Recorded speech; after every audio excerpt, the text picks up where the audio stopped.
This podcast was recorded live in the Purple Room Studio.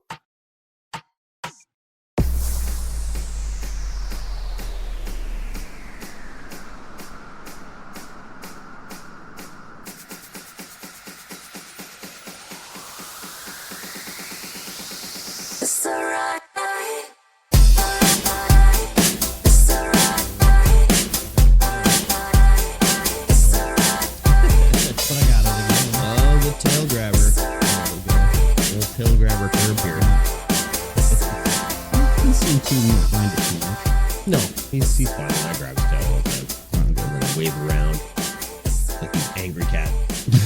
Right? Old angry cat. Old angry cat. And with that being said, I will say hello, everyone. While you're taking a drink. Classic. Welcome to the Streamvoid podcast, episode 157. And I say, wow. Yes, that is what you say. I am MikeyT, and of course, across from me is KurbStomped. Mm-hmm. You can find us everywhere under our selected monikers. And you are listening to the Streamvoid podcast. This is a show about life and video games and everything in between. Yeah. It's one of those things that we do everything in between life and video games, which is essentially life. Yeah. I guess so. Yeah, it just sounds better like that, I suppose. Sure. It's life and then video games. That's how it is. Sure. Yeah. Why not? And Frank's just fulfilling. It's very fulfilling. Frank's just moving the microphone all over the place. Oh, what a guy. I know. So how was your week? Week time. Week time.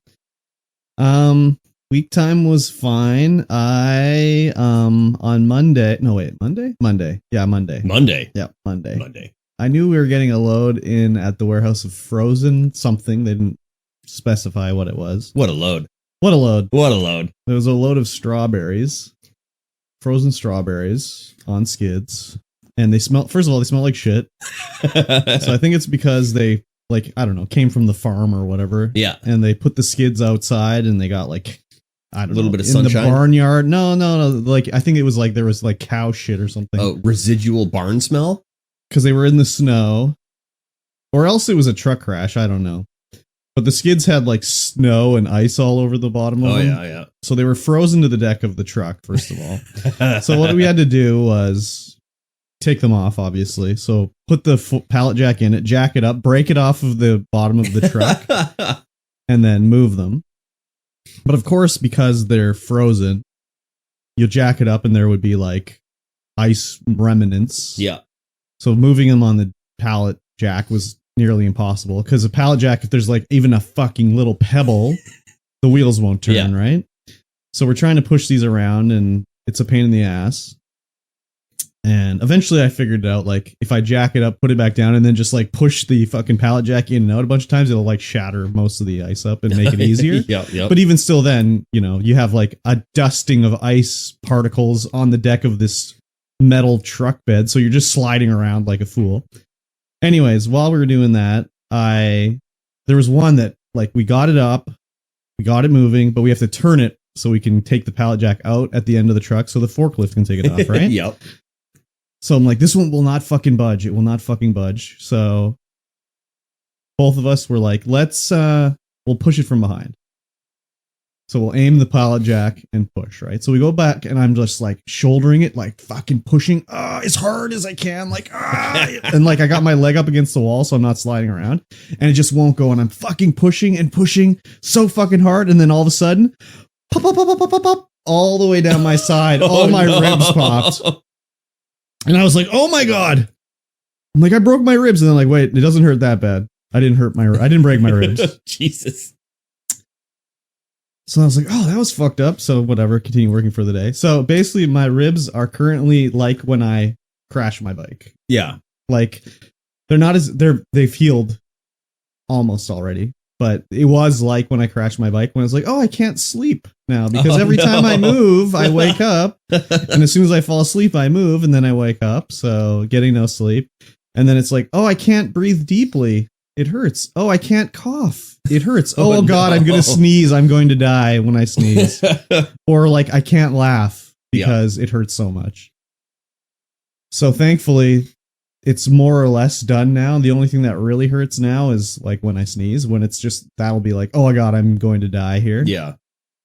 But man, it was brutal. And of course, it's the same side that I've injured every time now. Yeah. It's this right side because when I fell, this is the side I fell on, hurt my ribs. Mm-hmm. When I crashed my bike, this is the side I fell on, hurt my ribs. And now they must just be weak.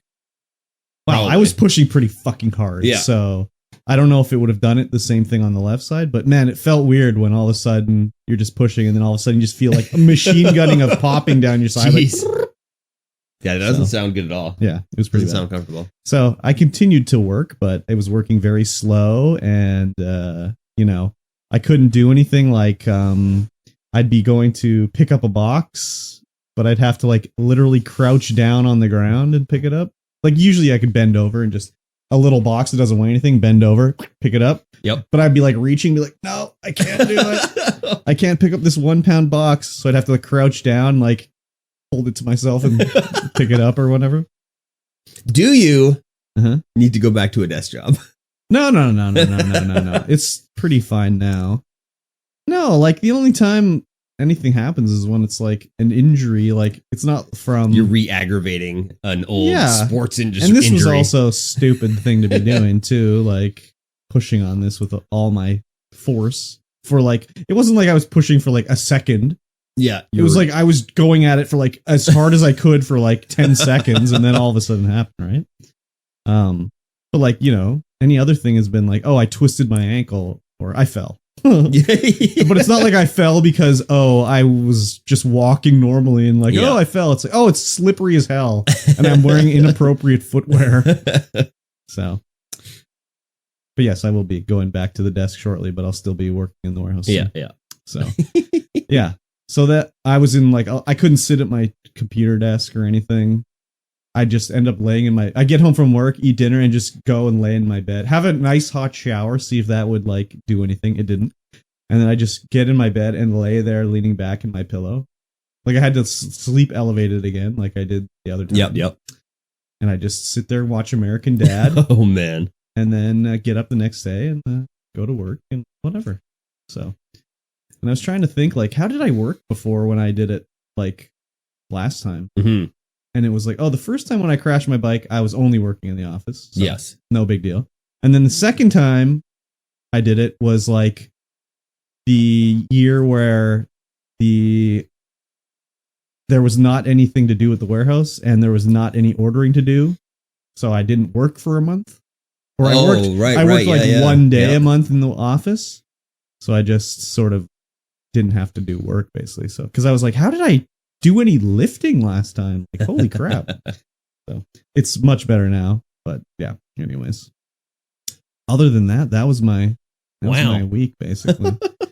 It was just another week of like, we're going to do this. And that was the other thing too, is like, I wasn't supposed to be doing that stuff. Yeah. The original idea was like, okay, you're going to do all the picks and we're going to take care of this frozen shit outside.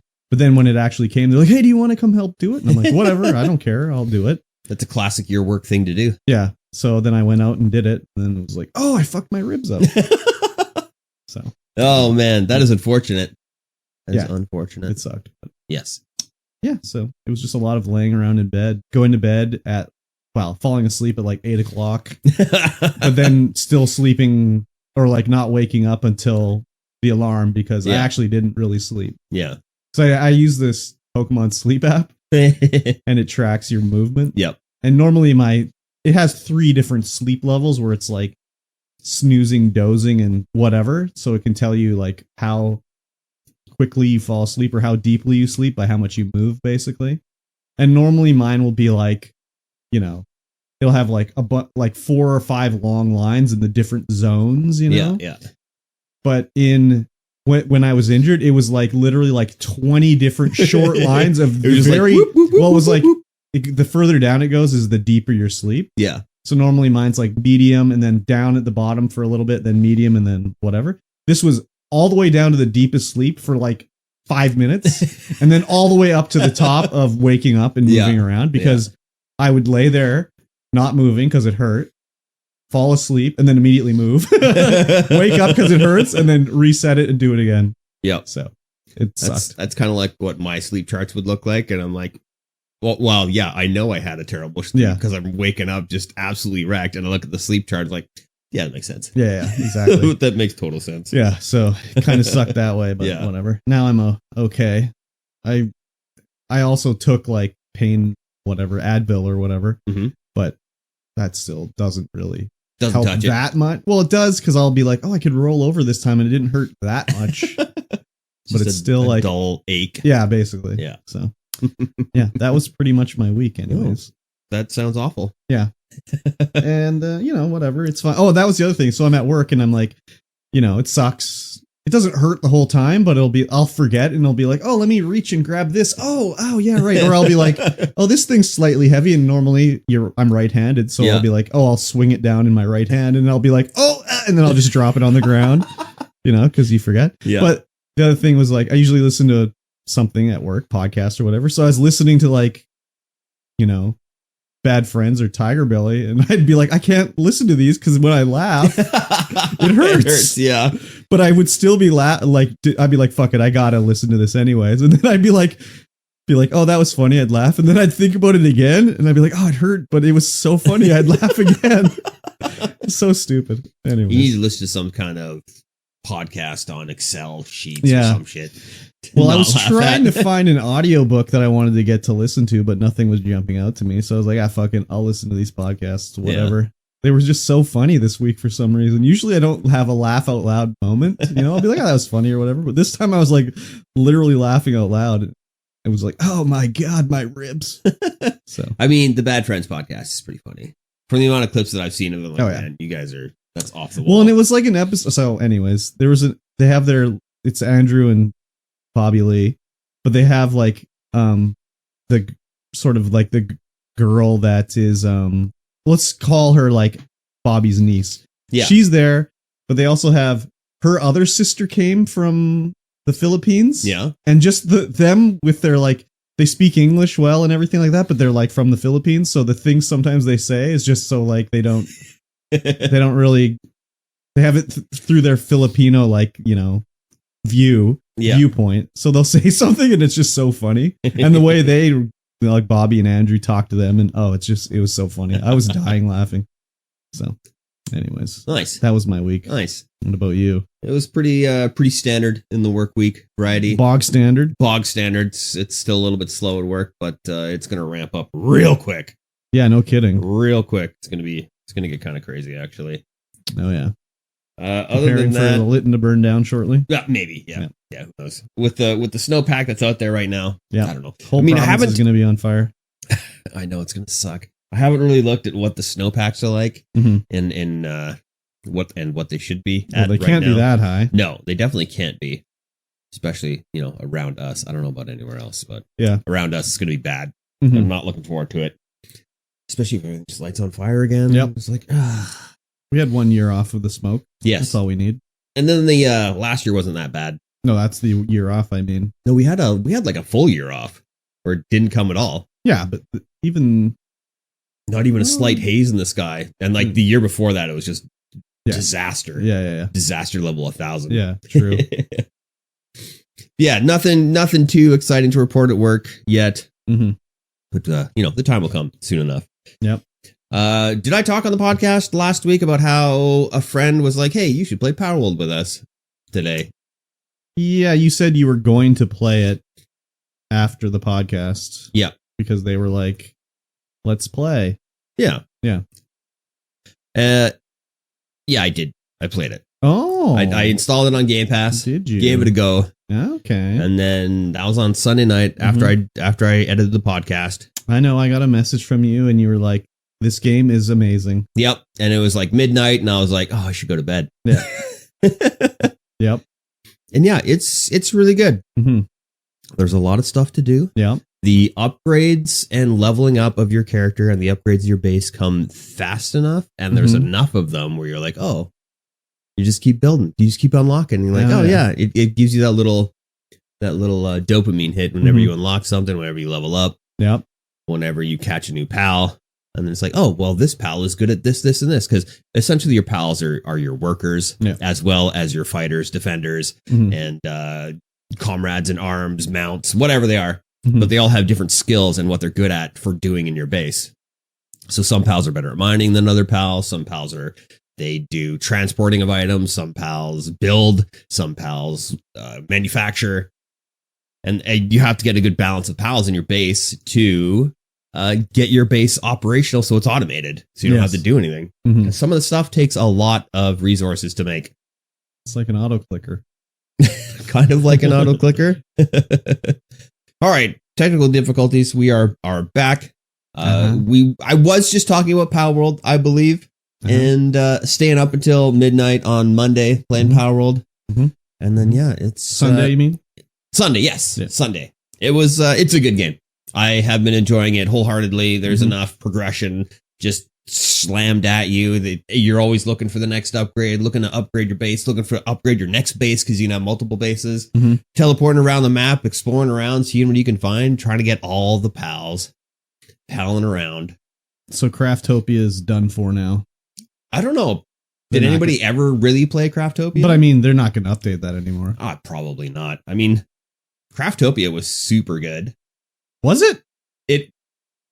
I don't think it was. Let me rephrase that. Craftopia had super good ideas that were implemented extremely poorly at the time that we played it. Yeah. I think it was still in beta when we played it as well. And it was just a mess. Just a hot mess. Yeah. I was like putting balloons onto things and floating it away though. That was fun. They tried to add so much stuff into Craftopia that it just had like this big identity crisis. Like, what are you guys doing? Yeah. What is this? Yeah, it was obviously they were like, oh, let's put in things you can catch to fight. Yeah. Like they were just like anything. Like, oh yeah, I like Pokemon. Put them in there. Yeah. And now with Power World, it's like, it's kind of the same thing, but refined extremely well. They should have just fixed Craftopia and made it Power World. Yeah. Yeah, maybe. Well, actually, Craftopia was weird because you'd have to evolve the world to go to different time zones. Yeah. Or like something. Yeah. It was like, I'm in the Stone Age now. Yeah. You would go through time. It was, it was extremely weird. With Power World, it's actually, it's a lot of fun. Smaller scope, but still very large in the scope of things that you can do. Mm-hmm. Like once you unlock Tansy, once you get a Tansy, and you get your level high enough, you unlock the Tansy machine gun. And then Tansy just rides around with you with a machine gun. Nice. He can't hit anything. He's garbage pal with garbage aim. What a garbage pal. But he's got an assault rifle. He's roaming around. I haven't played it yet, but I want to. But my thing is like, I don't want it to be when I'm streaming it to be like when I played Terraria. When everyone comes in and be like, oh, do this now. Do this. You can do this. Build this there. Do this there. If you do this, if you use this pal, do this and that and the other thing. It's like, no, shut the fuck up. I want to discover it on my own. Yeah. People just can't seem to resist. No, even if you have no backseat gaming allowed. So, and I don't know. I guess I have to be more like, hey, don't say shit like that. But I don't want to be rude about it. You know? Because just like what someone thinks is a spoiler to them is, or what I think is a spoiler to them. Sorry, what I think is a spoiler, maybe someone else doesn't think is a spoiler. Yeah. It's like, it's not a big deal. It's just a thing. It's just a little thing. It's like, no. Exactly. It happened to me with Yakuza Like a Dragon, where I'm playing it, and someone was like, "Oh, this character, I really like them as a like this role," and I'm like, I didn't know that guy could be on my fucking team. Like, why? I haven't even recruited him. Like, I didn't know that. Like, thanks a lot. Yeah. So. I had a little bit of that when I was playing, but I didn't mind it that much. I didn't mind it a whole hell of a lot. Yeah. But when I play a game like that with somebody, I love to let them experience things for the first time. I don't like to tell them too much, especially if I'm taking someone through Terraria. I'm like, no, you need to experience it. You don't need to have me third hand experience it for you. Yeah, exactly. Right? Yeah. And there's other things too where it'll be like, oh, you should go to this place. Like, don't tell me to fucking go there. Just let me go there naturally. Yeah. It'll happen on its own. Just let me discover it. So it is what it is. Whatever. Yeah. I'll be trying it out. I was supposed to play it last week, but with my ribs, I didn't want to sit in my Well, that's the thing too. Is like the ribs in the DX racing chairs, like side where rib it's got rig. like it because it's a racing seat, so yeah, it's got like the pushing sides on you don't my like ribs. Anyways, I was just like, I'm gonna lay down when instead. you're gaming. Yeah. No, I think you'll really like Pal World. I think the construction is garbage because it's garbage construction. But it's the style you like, though. It snaps in. You don't have to throw resources at it. It's just like snap. But it still has its issues. Yeah, where I'm trying to snap stuff. It's like my base right now. Our base, the base that Peace Cat and Tank was playing with us yesterday as well. It has a hole in the middle of it that you cannot put a platform there. Oh yeah, just no reason. It's just like it's too close to something. There's an errant blade of grass there. Yeah. You can't, like, it's got platforms all around it, but there's this one hole right in the middle. It's like, you can't place anything there. Oh, nice. It's like, why? Yeah. There's literally nothing different here. Yeah. Literally nothing different. And then, yeah, that's, I played that until 3 a.m. last night. Oh my god. 2 a.m. last night. Crazy. Yeah, it's been good. And then, other than Pal World, of course, been playing the finals. Uh-huh. I'm almost at the end of the battle pass. Wow. But holy man, playing it, doing my dailies every day, and just the time you play, like if I get home and I do my dailies right after work, just lobbies full of bots. Oh really? It's like elementary kid home from school, dad's like, here, play a game of the finals. Oh yeah. The kid, whoever this was just like would spawn in. I'd be like, I'd start running. I'd look back like, what are you guys doing? He's just like looking around, shoots the ground, and then runs off some completely different way. I'm like, what are you doing? Oh yeah. What is happening?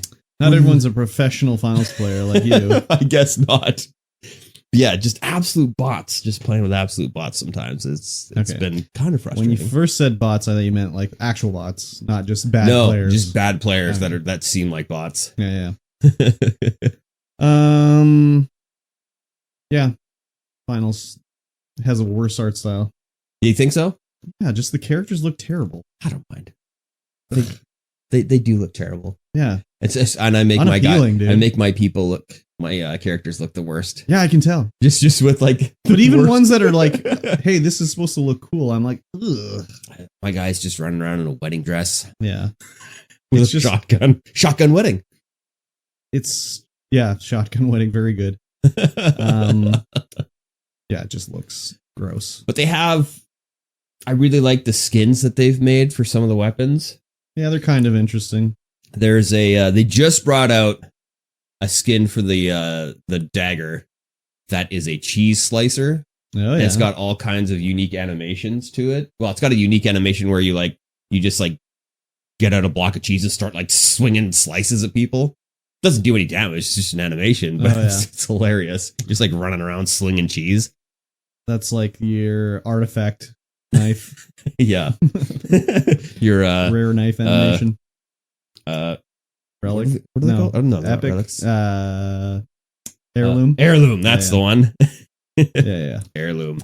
Yeah. I mean, the game looks interesting, but the art style. It's extremely fun to play. I think they needed to lean heavier into the Mirror's Edge style color scheme.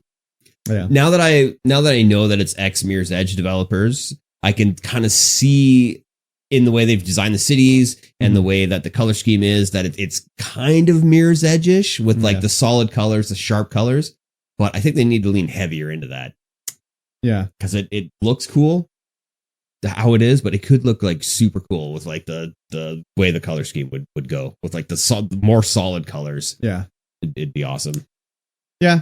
In my opinion, anyway. It looks interesting with the destructible environments and all that stuff. And you can absolutely break levels. Yeah. And make it impossible to do anything. And people have found out that it's the best ways to just destroy environments. Of course. Like you'll see heavy characters. Heavy characters have a charge. Yeah. And they'll just run through the side of a building, bank it, and just like destroy all the bottom walls. Yeah. And then the building just goes bonk. Yeah. Just falls.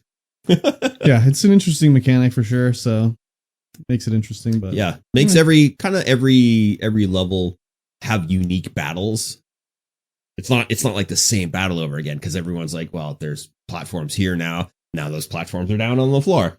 Yeah, and they have those little like end of match like orbital lasers and shit like that to mix it up. Alien invasion. And they also have level modifiers. So there'll be levels like up, down, left, right will be one of the modifiers, and that'll have like platforms, high platforms above that move around the map, which are the worst. I hate them. Or if you're on Vegas, the worst map, it'll have tripwires and turrets modifier for the level, where every cash out has tripwire lasers and a turret there to shoot you when you trip the laser. Oh, nice. Which is pretty fun, but it makes things very frustrating sometimes. No doubt, eh? No doubt. Vegas also has a special modifier where it's dust storm, and the whole map's been destroyed, and it's just like sand everywhere, blowing through all the casinos, hills everywhere. I've never seen that one. That's good. That's the best variant of Vegas. I think Vegas is the worst map. It's so hard to find where you're going because the casinos are so big and multi-floored. Like, where's this cash out? It's like, oh, it's up the stairs, but down the hall, and then in this other casino. And like, oh my God. It just feels like Vegas. Yeah, they want to trap you in the casino. Yeah, exactly. So you don't know where you are, what time it is, or anything. Yep. Normally, you just go up to the top of the roof and just destroy your way down to the cash out. It's like, where am I going? I'm right over it now. Going down. Smart play. Yeah. Cool. But I've been playing with Doug. Doug Jr. and Pain Train when we can, doing the rank like that, and it's just like the old days. Oh yeah, just like the old days of professional FPS playing, which has been great. Wow, professional. He says. He's been destroying it. The last we played on Tuesday, I didn't stream it because it was like a little bit late, and I didn't want to go for that long. But yeah, we were doing ranked tournaments, going all the way to the finals. We never managed to clinch the top spot, but we would go all the way all the time. 4 rounds. It's good. It's a good time. Super exciting. Love that game. Yeah. Other than that, that's about it for game playing. I watched a little.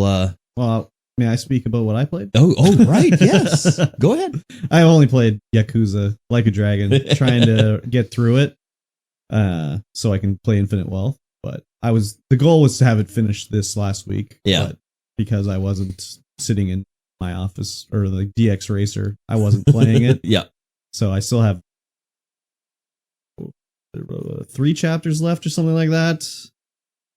So, I was playing that basically, and yeah, it's just like Yakuza. Mm-hmm. Serious main story and then ridiculous side stories. Yep.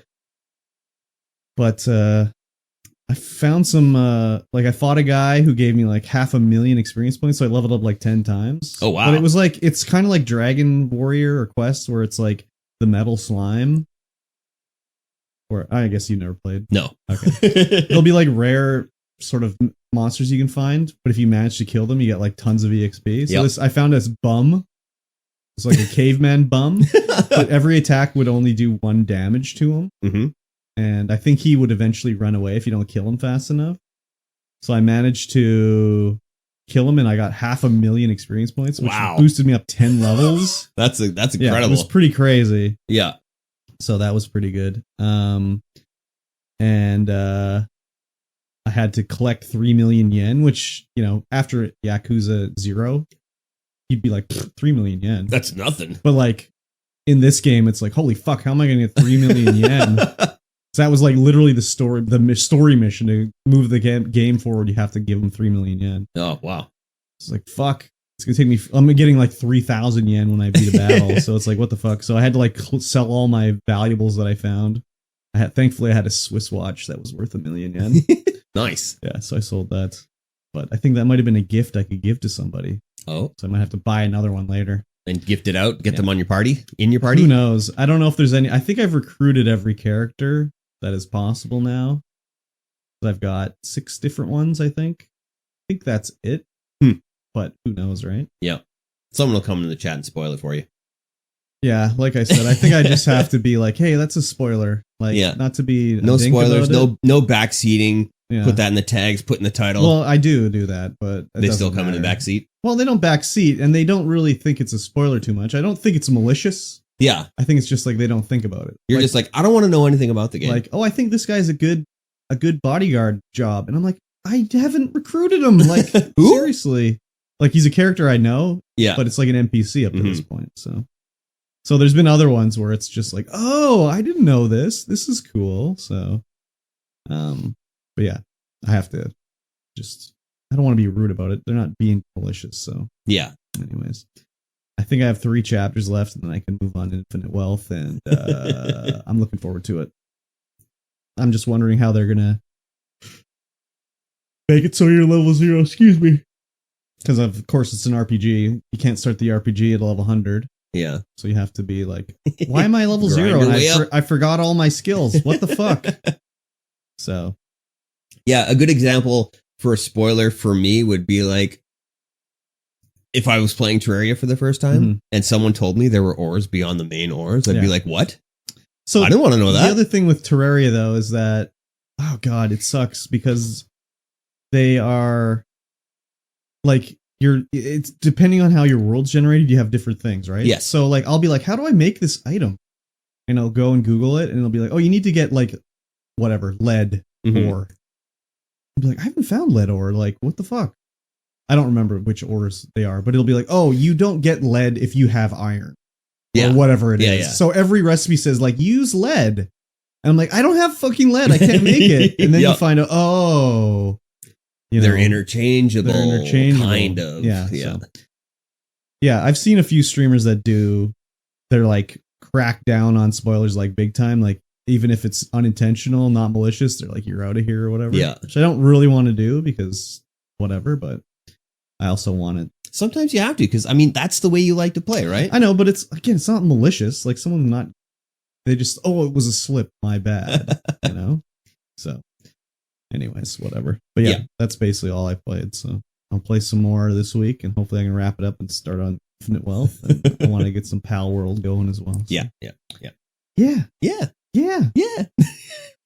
So I was looking at the thing. I'm like, strawberries Yakuza. What? When are you going to start talking about strawberries? I already did. What is the strawberry thing? I'm like, oh right, I broke my ribs on strawberries. You broke your ribs on strawberries. Yeah. Yeah, I didn't want to put down the exact whole reason. I didn't want to put down rib injury. Yeah. Then you'd be like, oh, he hurt himself. So if I put down strawberries, it reminds me, but not you. Yeah. Yeah. So. Oh, I did play some other things quickly. They re-added God, what's it called? It was a game that was hyped up to be like BioShock, where everyone is like wearing masks and they have to take the little joy drug to be happy. And if you're not happy, I can't remember I can't remember what it's called. I literally just played it last night. We Happy Few? Yeah, We Happy Few. Yeah. So I just launched it with cloud gaming just to see, and they've updated it and it seems pretty good. Yeah. So I might actually just do an actual play of it. Yeah. Because I remember when I first played it, I was like, nah, this sucks. But then when I tried it out last night, I was like, oh, it looks like they fixed a lot of the problems with it. So I might do that. And then I was like, oh, you know what? There's New Game Plus for what's that other? Why can't I think of any of these games' names right now? I swear to God, I'm just so stupid after I got COVID, man. The Requiem, the one with the girl and her brother and the rats and the rats. Shit. Yeah, Plague Tale. Yeah. I was like, oh, there's New Game Plus. Maybe I'll go through that, get the achievement. So I started up on cloud gaming, and it, immediately as soon as I loaded in the first level, I was like, nah, fuck this. I'm out of here. Yeah. I can't remember who I was talking about that with, and I was like, no. Oh, there was a post like, what game was the most disappointing game that you were hyped up for? I'm like, Plague Tale Requiem. Plague Tale Requiem. Yeah, 100%. What a garbage game. I wouldn't call it garbage, but it was just disappointing. Oh yeah, very much compared to the first one. Yeah. Garbage compared to the first one. Yeah, still an okay game. Though the first one was very frustrating too, though. Yeah, when you think back, I mean, it was, but with the way they handled it, it was a lot better than the way they did things in the first one or the second one, rather. I just was remembering having the guy pushing that cart, and you have to defend him, and he keeps getting shot with arrows, and I died like 10 fucking times there. Oh my God. Because the rock would hit the stairs or whatever. Oh yeah, that was the most frustrating part in that game for sure. That was near the end though. Yeah, for sure. Whereas in part 2, it's just frustrating at the beginning. Yeah. Where it's just like, oh hey, and why don't you go through the town? Yeah. Why don't you go traverse back through the town? Yeah. Level 3? Why don't you go through the town again the same way. You just went. Yeah. And then it would be like, oh, you'd think like, oh, I'm going to have to go through the fucking town again. No, this time we just teleport. Yep. God damn. Yeah. So I was just looking through game because I've just been like, I just, have been with the ribs and everything. Just like, I want to look at something to play or whatever and mess around for a minute or two. And yeah, that's just sort of what it was. Yeah. Nice. Anyways, that was the end of my gaming, I guess. All right. Oh, I'm sorry. Oh, wait. One other there's thing. more. But one other thing. There's more. One other thing. They added Golden Sun to Nintendo Online. Oh, yeah. There was Switch. Golden Sun 1 and 2. There's people talking about that. Yeah. So I was like, I never played those. That'd be fun. Let me get on that. So I fired up the Switch and it was like, oh, it's part of the expansion pass. So I was like, well, it can't be that much more to upgrade to the expansion pass, right? So I look, it's $60 a year to upgrade from the base Nintendo Online. So I was like, oh, fuck this. Because my main thing with that is like, it's Switch Online. So you can't even buy the game separately. So I was like, fuck these guys. I'm not giving them any money. Yeah. So, yeah. I think that's it. You think that's it? Yeah, that's it for gaming. Okay. No, just kidding. That's it.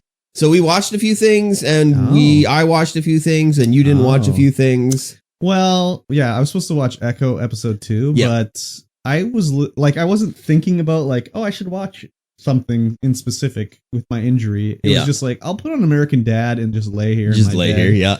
So I never even thought to watch Echo episode 2. So it's all good. I'll do that for next time. But I started watching Muscles and Mayhem on Netflix, which is the unofficial American Gladiators story. Oh. Because I really liked American Gladiators growing up, watching it. Yeah, I did too. I was on at like midnight though. Was it? Well, when I watched it, it was like Friday or Saturday night at like 11 or something like that on whatever channel that I saw it on. Yeah. So that it's wild. The meteoric rise of the Gladiators and all the stuff that they went through, all the guys that came on, all the guys that left. Yeah. Like there was only after the first season, there was only like they only kept 2 of the Gladiators. Yeah. Everyone else was gone. Yeah. And like the whole everything to do with like steroids and partying and and the way they when they did the American World Tour, American Tour, like across country, they're doing like 120 shows in the year. It's like, holy crap. Well, it's like wrestling, basically. Yeah. But like you're wrestling every night. We're going to a different city every night. Yeah. Yeah. So and they didn't have like at that time they had like 6 gladiators. Yeah. That was it. And they had to do every show, every event over and over and over and over again. It's like, oh my God. But like, I mean, okay, so they had to do 160 shows a year or whatever. Like I go to work 300 days a year. Yeah. So like, okay. But you're not combat sporting anybody. Yeah, but I mean, is it really when you're that much bigger than these competitors? Like, is it really that much combat sport? I think not then, but after you're up there doing it like 8 times in a night. Yeah, I guess. And then doing the next event 8 times in a night because you would go against every single person. Yeah. And they didn't have anyone to like take their spot. So when one got injured, it's like, get up there. Yeah. It was crazy. Tape up his ankle. Yeah. And the first series of American Gladiator, they had like ultra athletes and like bodybuilders stuff going up against the Gladiator. Yeah. So it's more like Gladiator versus Gladiator. Yeah. And they were like, this doesn't work. This doesn't work. We just need the everyday person. Yeah. Imagine if it was like MXC where it was like elite athletes running down the right. Like, that would not be fun. It's like, no, get the school teacher from Nagoya to come in here. Exactly. That's way funnier. Yeah, you're everyman going up against the gladiators. That's what made that show amazing. Yeah, I loved that show when I was a kid. Yeah, me too. Yeah. I highly recommend you watch it. It's good because they have all the original gladiators from like season 2 on and interview all of them except for Tower. Oh yeah, because I don't know.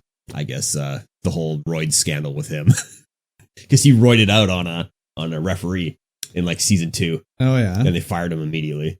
You can't abuse the referees. No. Yeah. It's wild. It's a good way to get like banned from your sport forever. Yes. So no Echo. Yep. But I did go ahead and watch True Detective season 4 episode 1. Nice. Yes. Yeah, all right. On soap today. Yes. And I was like, oh, the quality. Oh, come on. You're such a quality queen, dude. Come on. I am. And I was like, God. It's a good thing that the storyline of that show Mm-hmm. is excellent. I told you. It's so excellent that I was like, I can look past quality. Oh my god, I told you. I can look past quality. I prefer to have it in quality, Yeah, 4K, UHD, but you know. God, come on, dude. Beggars can't be choosers here. But choosers can be beggars. So you only watched the one episode so far? Yeah. Okay. Just in case. I know there's 2 out, but we only watched the 1. Yeah, episode 3's today. Episode 3's today? Okay. Yeah. We'll catch up. Yeah.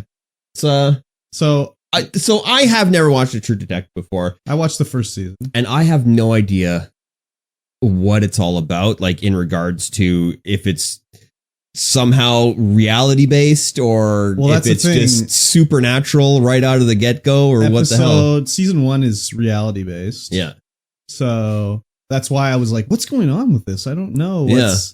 Is it supposed to be supernatural or is it just whatever, you know? So that's part of the reason why I was like, oh shit, this is so good. Are they gonna like wrap it back into the realm of reality? Because right now it's just like, what is going on? Yeah. I'm not gonna say anything about the next episode, but you know, it sort of points towards something. Okay. But it is tied back to the first season. Oh. But you wouldn't know. No. I didn't know either, even though I watched the first season, but I literally watched it like 5 years ago or whatever. Yeah. But like when Harry Potter's aunt when she's out on the ice, and the guy's like, she's like, hey Travis, what's going on? Yeah. And follow me. That is Matthew McConaughey's character. Oh. From the first season.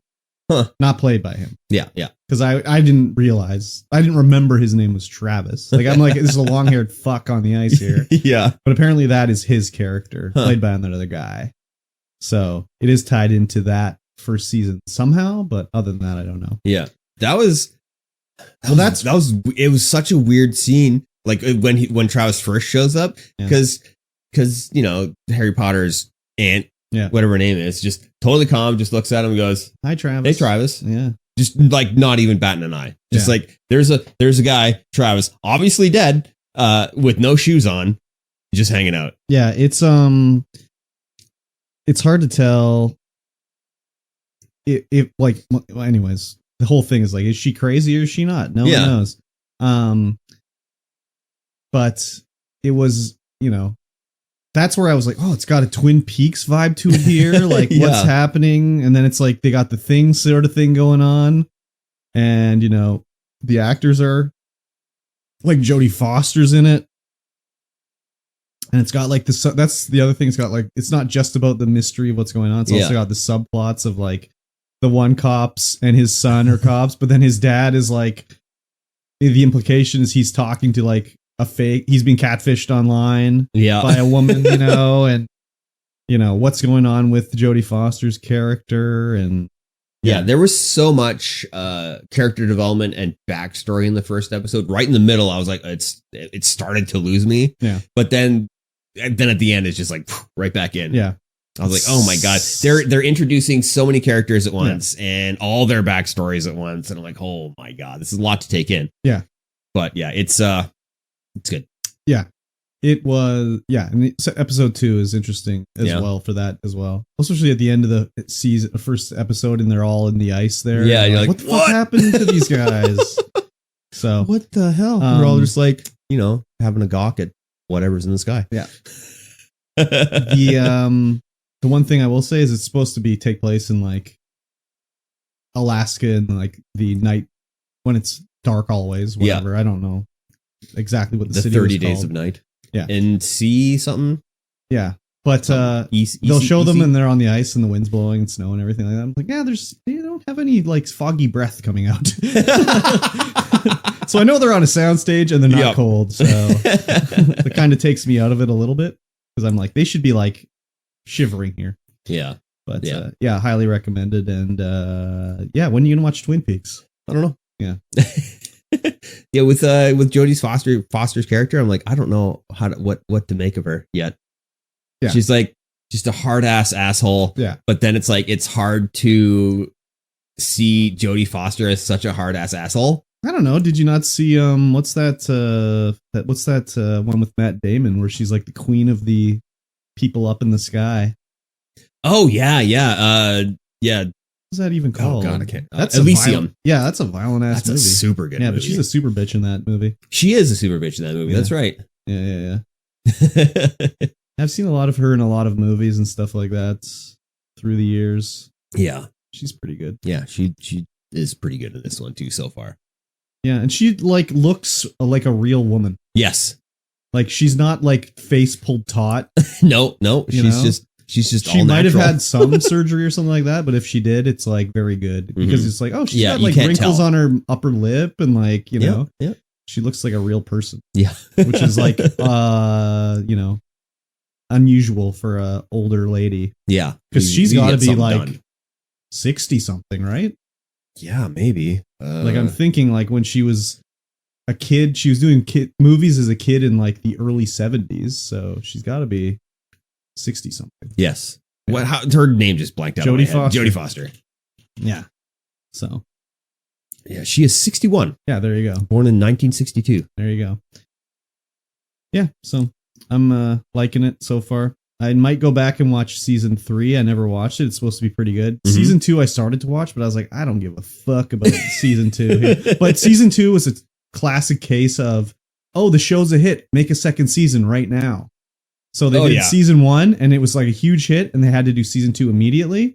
And it was like underwhelming. And then they took off like 4 years, did season 3 and everyone's like, oh yeah, okay, good. Season 3 is good. And then they took off another 4 years and they did season 4. Yeah. So yeah, that works better, I think. Yes. Yeah. The soundtrack in this. Oh, that's interesting. Just fire. It's so good. The theme song is like Billie Eilish. Yes. I don't think I've ever heard a Billie Eilish song before. but their musical selection throughout the episode is like, it's just on point. Yeah. It conveys the exact feeling that they were going for, especially that combined with the pretty stellar cinematography in some of those shots. Oh, yeah. It's like, they're doing a good job on this one. Looks really good. Yeah. Everything looks pretty good. Yeah. I don't think there was anything too weird. Like I was trying to think like, how would small town Alaska work? And it seemed pretty realistic to me. Yeah. So just these tiny little, everyone's just crammed in a tiny little pre-manufactured buildings. Yeah. And they're tiny little apartments and everyone's stuff. an alcoholic. And everyone's an alcoholic. There's not enough cocaine yet, but other than that, or not enough meth either, but I think that'll come later maybe. Yeah. They're like, I've only got a couple beers left. That's my stash. Yeah, exactly. Can't drink the water. It's bad. Yeah, exactly. That's historically accurate. Yes. Though. Like from the medieval days, it was like everyone was just drunk all the time because it was safer to drink like mead or beer than water. Yep. Yeah. Water was at a premium back then. Well, it was just all dirty because the town up the river from you shit directly in the fucking river. Yep. And that just happened all the way down to the river, all the way down. So. All the way down to the ocean and lakes. Exactly. Gross. Yep. It'll wash away. Just throw it in the river. Get rid of it. Who cares? Yeah. Yeah. So speaking of gross, it's time for your DSP update. Oh my God. I know I said last time I wasn't going to do a DSP update, but the story arc this season is just so good. So the one thing I forgot to mention last time, I think, was part of the reason he was going off the deep end. And we'll talk about it later with Twitch, but on YouTube, you can do gifted memberships to a channel like you can on Twitch. But on YouTube, they have different values depending where you buy them. Yeah. So people have been VPNing into Argentina and gifting 50 subs to him at a time, which gives him he gets $1. Yeah. Because they're worth nothing in Argentina.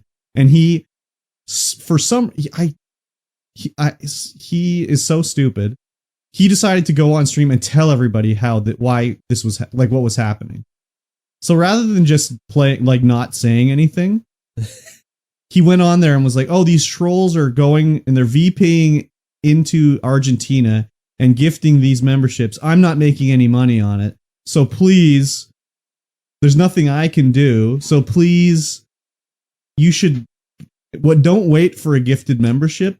You should purchase your own because I'm not earning any money on this.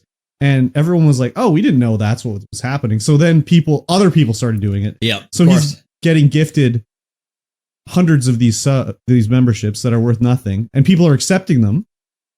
because they accepted one, they can't buy one of their own. Yeah. So he's not earning any money from any of these gifted memberships. Yeah. That's hilarious. Yeah. But I was just like, what an idiot. Why would he tell everybody how to troll him more effectively?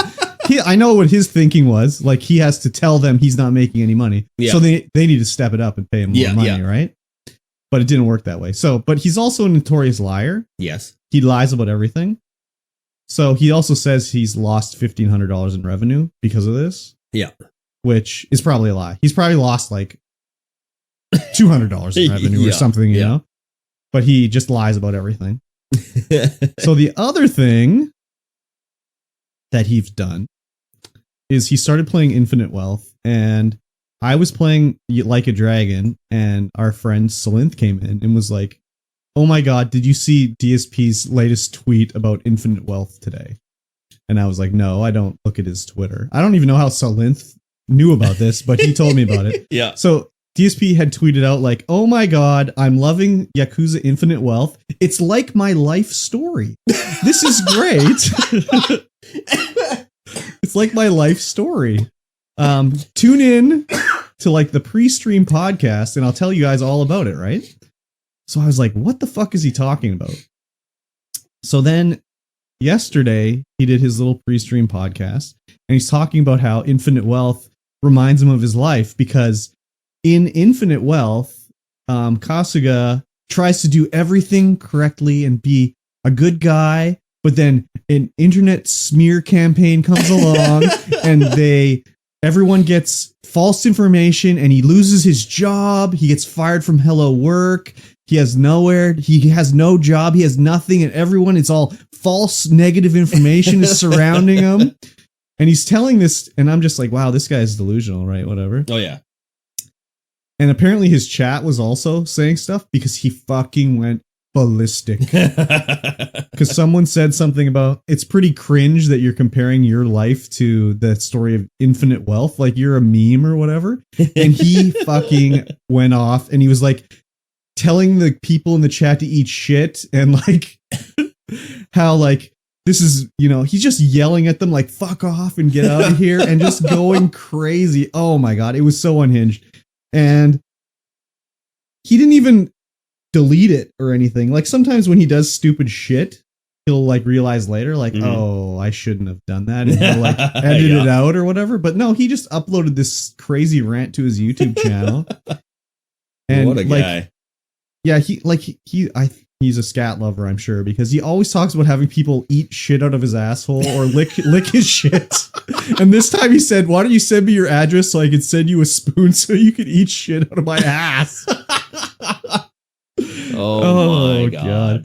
He's just fucking demented. Oh, 100%. That's just wild, dude. Well, and his thing is like he says all this negative stuff about him online.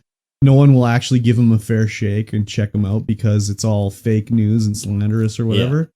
And I was like, no, it's I checked you out because when I first saw the videos, I was like, there's no way. There's no way. This has got to be exaggerated. And then I actually watched his stream. I was like, oh no, it's not exaggerated. This is actually the way he is. He's just actually like this. Yeah. So, but he lives in his little bubble. Yep. And he has no bubble self-awareness. Of buffoonery. Well, he does his stupid. Oh, and that's the other thing. He thought he had a great scam going because he started a second channel, or he renamed his old channel to his reaction channel. DSP reacts, like we want to see this clown watch a video. But then he monetizes it. He's got, you know, memberships and you can tip and, you know, it'd be really nice if you tipped on this channel. He started a third one. He renamed his old channel to be DSP Throwback. Because he has all these old playthroughs that were like lost to time. Like he had like Final Fantasy 13 was automatically demonetized on YouTube back in the day. So he made a whole another channel for the Final Fantasy 13 playthrough that got deleted, but he still had the playthrough on like a hard drive. Yeah. So he's been re-uploading them. So he re-monetized this channel and he's asking for like more gifts and donations and stuff over there. Yeah. So he's just another like way to get more money from the same guys, basically. Yeah. Because he's like carried by like 5 guys. That always, 5 whales. Yeah, basically. Oh my God, it's crazy. That's wild. It's so crazy. What a wild time. And the old playthroughs are like when he was being his like racist dumb self. So they're not being, that's the one thing I'll say is they're not editing out like any of the bad stuff. Yeah. Like when he says the N word, it's still in there, but he does it like he thinks he's like Disney, where there's like a there's like a preamble before every video, like these were recorded in a different era, and I'm not like this anymore, and there might be language that you disagree with. It's like he's putting on the Song of the South or something like that. That's wild. It's like, oh my god. Anyways, unless there's some crazy DSP like meltdowns next week, we will not hear about DSP next week. But it's just been so unhinged this recent times. Yeah. I'm sure that's incorrect. I'm sure we will hear about DSP. Well, I mean, I could do a whole podcast on DSP. There's so much stuff. Like, he got roasted because he wore t-shirts all the time on stream by this other streamer, Low Tier Gods, that he like totally changed his wardrobe, and he now wears collared shirts and button ups and stuff like that. But then one day he was wearing a women's sweater. Anyways, yeah, it's so stupid. You know, it's not stupid. No. Patreon.com/StreamVoidPod. Okay, that's right. That's the only way you can get in here and support this stream with your hard-earned dollar you use anyway. You can throw money directly into your monitor and it will magically materialize in our hands. Yeah. And by doing so, just $1 a month, by the way, you can get access to our pre-show content, our post-show content, which is now the same content because posting 3 things in time doesn't make sense. It doesn't make any sense. Yeah. So I combined them into one legendary giant 2-hour-long content mill. Oh my god, that's too much. It is too much. It's too much for $1. You're right. It's such a steal. That is a steal. Oh, maybe that's what we should do with the McRib. Oh, Patreon exclusive video? Maybe. The McRib taste test? Yeah, we're going to do a McRib taste test. Apparently it's coming back to Canada after how many years? I don't even know the last time it was available here. 20 years? Something like that. I don't even remember. Anyways, it's apparently coming back on Tuesday. So. Wow. So if you want to see us eat a McRib, patreon.com. Why would you want to see that? I think we have to do it as a mukbang. Yes. We got to get like 20 each. God. Limited quantity. I don't think McDonald's would even allow that. Can we just get 40 McRibs? Just delivered, please. Imagine how much that would cost. Oh, imagine how much inflation it would cost in stomach issues. Oh, I'd be just diarrhea all over the place. Yeah. Gross. Yes. You also get the podcast early. You get it on Sunday instead of on Wednesday when it would normally go live. So you can listen to it on your Monday commute to work. Oh, baby. Or pretty good on Sunday before you go to bed. Or whenever you want. That's the beauty. Literally whenever you want. And don't forget, Patreon gives you a custom RSS feed that you can put in your own player because Patreon app sucks balls. And it's ad free. On Patreon. Yeah, I've never heard an ad. I haven't listened to an episode in the regular feed in a while. So no, I probably need to recatch up on what we've been up to. Yeah, you gotta. Well, it is like a little. It is like a diary, though. Yeah, it definitely is. Because I'll listen to it and be like, "Oh, I forgot about that." Oh yeah, I forgot about that. Yep. So pretty good. Patreon.com/StreamVoidPod. You can do it. Please. I'm gonna be out on the street unless you subscribe. Literally out on the street. It's unreal. Yep, please. This close. This close. You don't I'm see teetering it, on the edge. I'm holding my fingers very close together. I'm sweating right now. Technically a finger and a thumb very close together. I'm holding it. Yeah. Exactly. Speaking of finger and thumb very close together. Ew. Right? Gross. Vince McMahon. Yep. He is, of course, he was the WWE dude in chief and combat arms guy. I don't know. And also a wrestler somehow. Who knows? There have been some allegations that come out that he was doing some old sex trafficking while he was doing the WWE stuff. So there are allegations right now. Yes. But he did pay some money beforehand for a what do you call it? NDA. Yeah.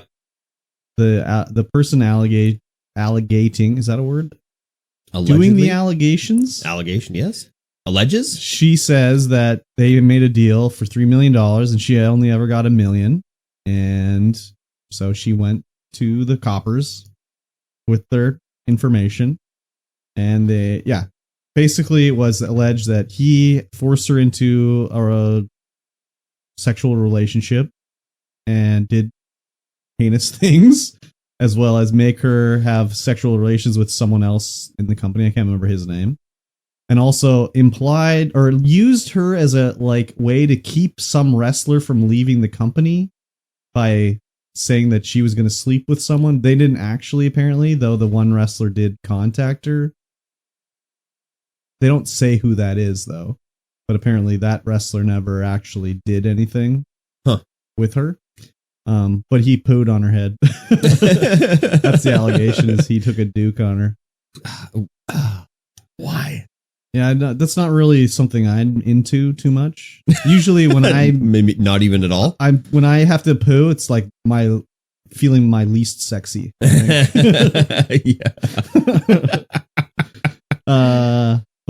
Yeah. I think, I don't know if we talked about it on the podcast, but it was like last year sometime where they were already investigating him for paying off someone with company funds. Like, for some reason. They didn't say what the reason was, but he used the company funds to do, like, pay off someone privately or something like that. That's weird. So, I can believe it. He always seemed like a wiener. Yes. I mean, I guess when you're, like, that rich and in power, you just become a wiener. I think it's natural, I guess. It's a Seems natural like everybody progression. becomes a wiener. And I guess the steroids probably didn't help either. Probably. And the HGH. Probably. And the hair dye. Yes. Hair dye. That's the worst And the part. plastic surgery. So, yeah, he looks like weird now. Yeah. Whenever he would come out, Hmm. I'd be like, who is this guy? It's Vince McMahon Vince McMahon. doing the billionaire strut. Yep. It's I mean, ridiculous.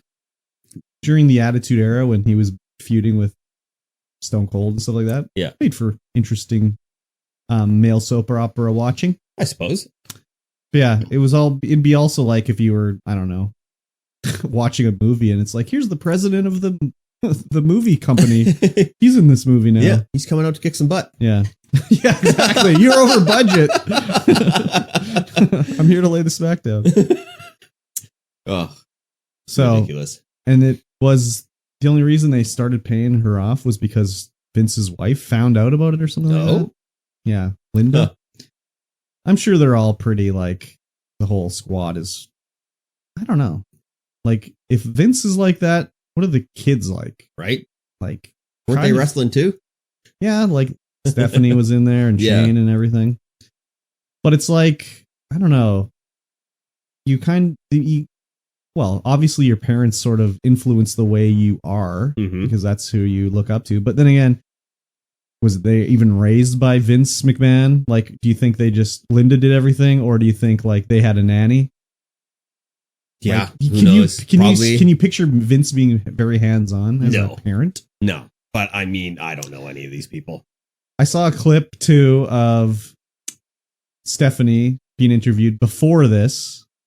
So before the allegations. Yeah. And it was about how they were asking about storylines she was involved in. And she said that she only ever told her dad two times for storylines. Uh-huh. And the one was that when she was pregnant, he pitched a storyline that he was the father. So I don't know if it was like, it was going to be like, like she was like God. carrying a baby for Linda. Mm-hmm. So it was like her mom and her dad, egg and sperm, and they implanted the embryo in her. But the clip was that my dad was the father of my baby. Oh my God, that is awful. Yeah, very weird.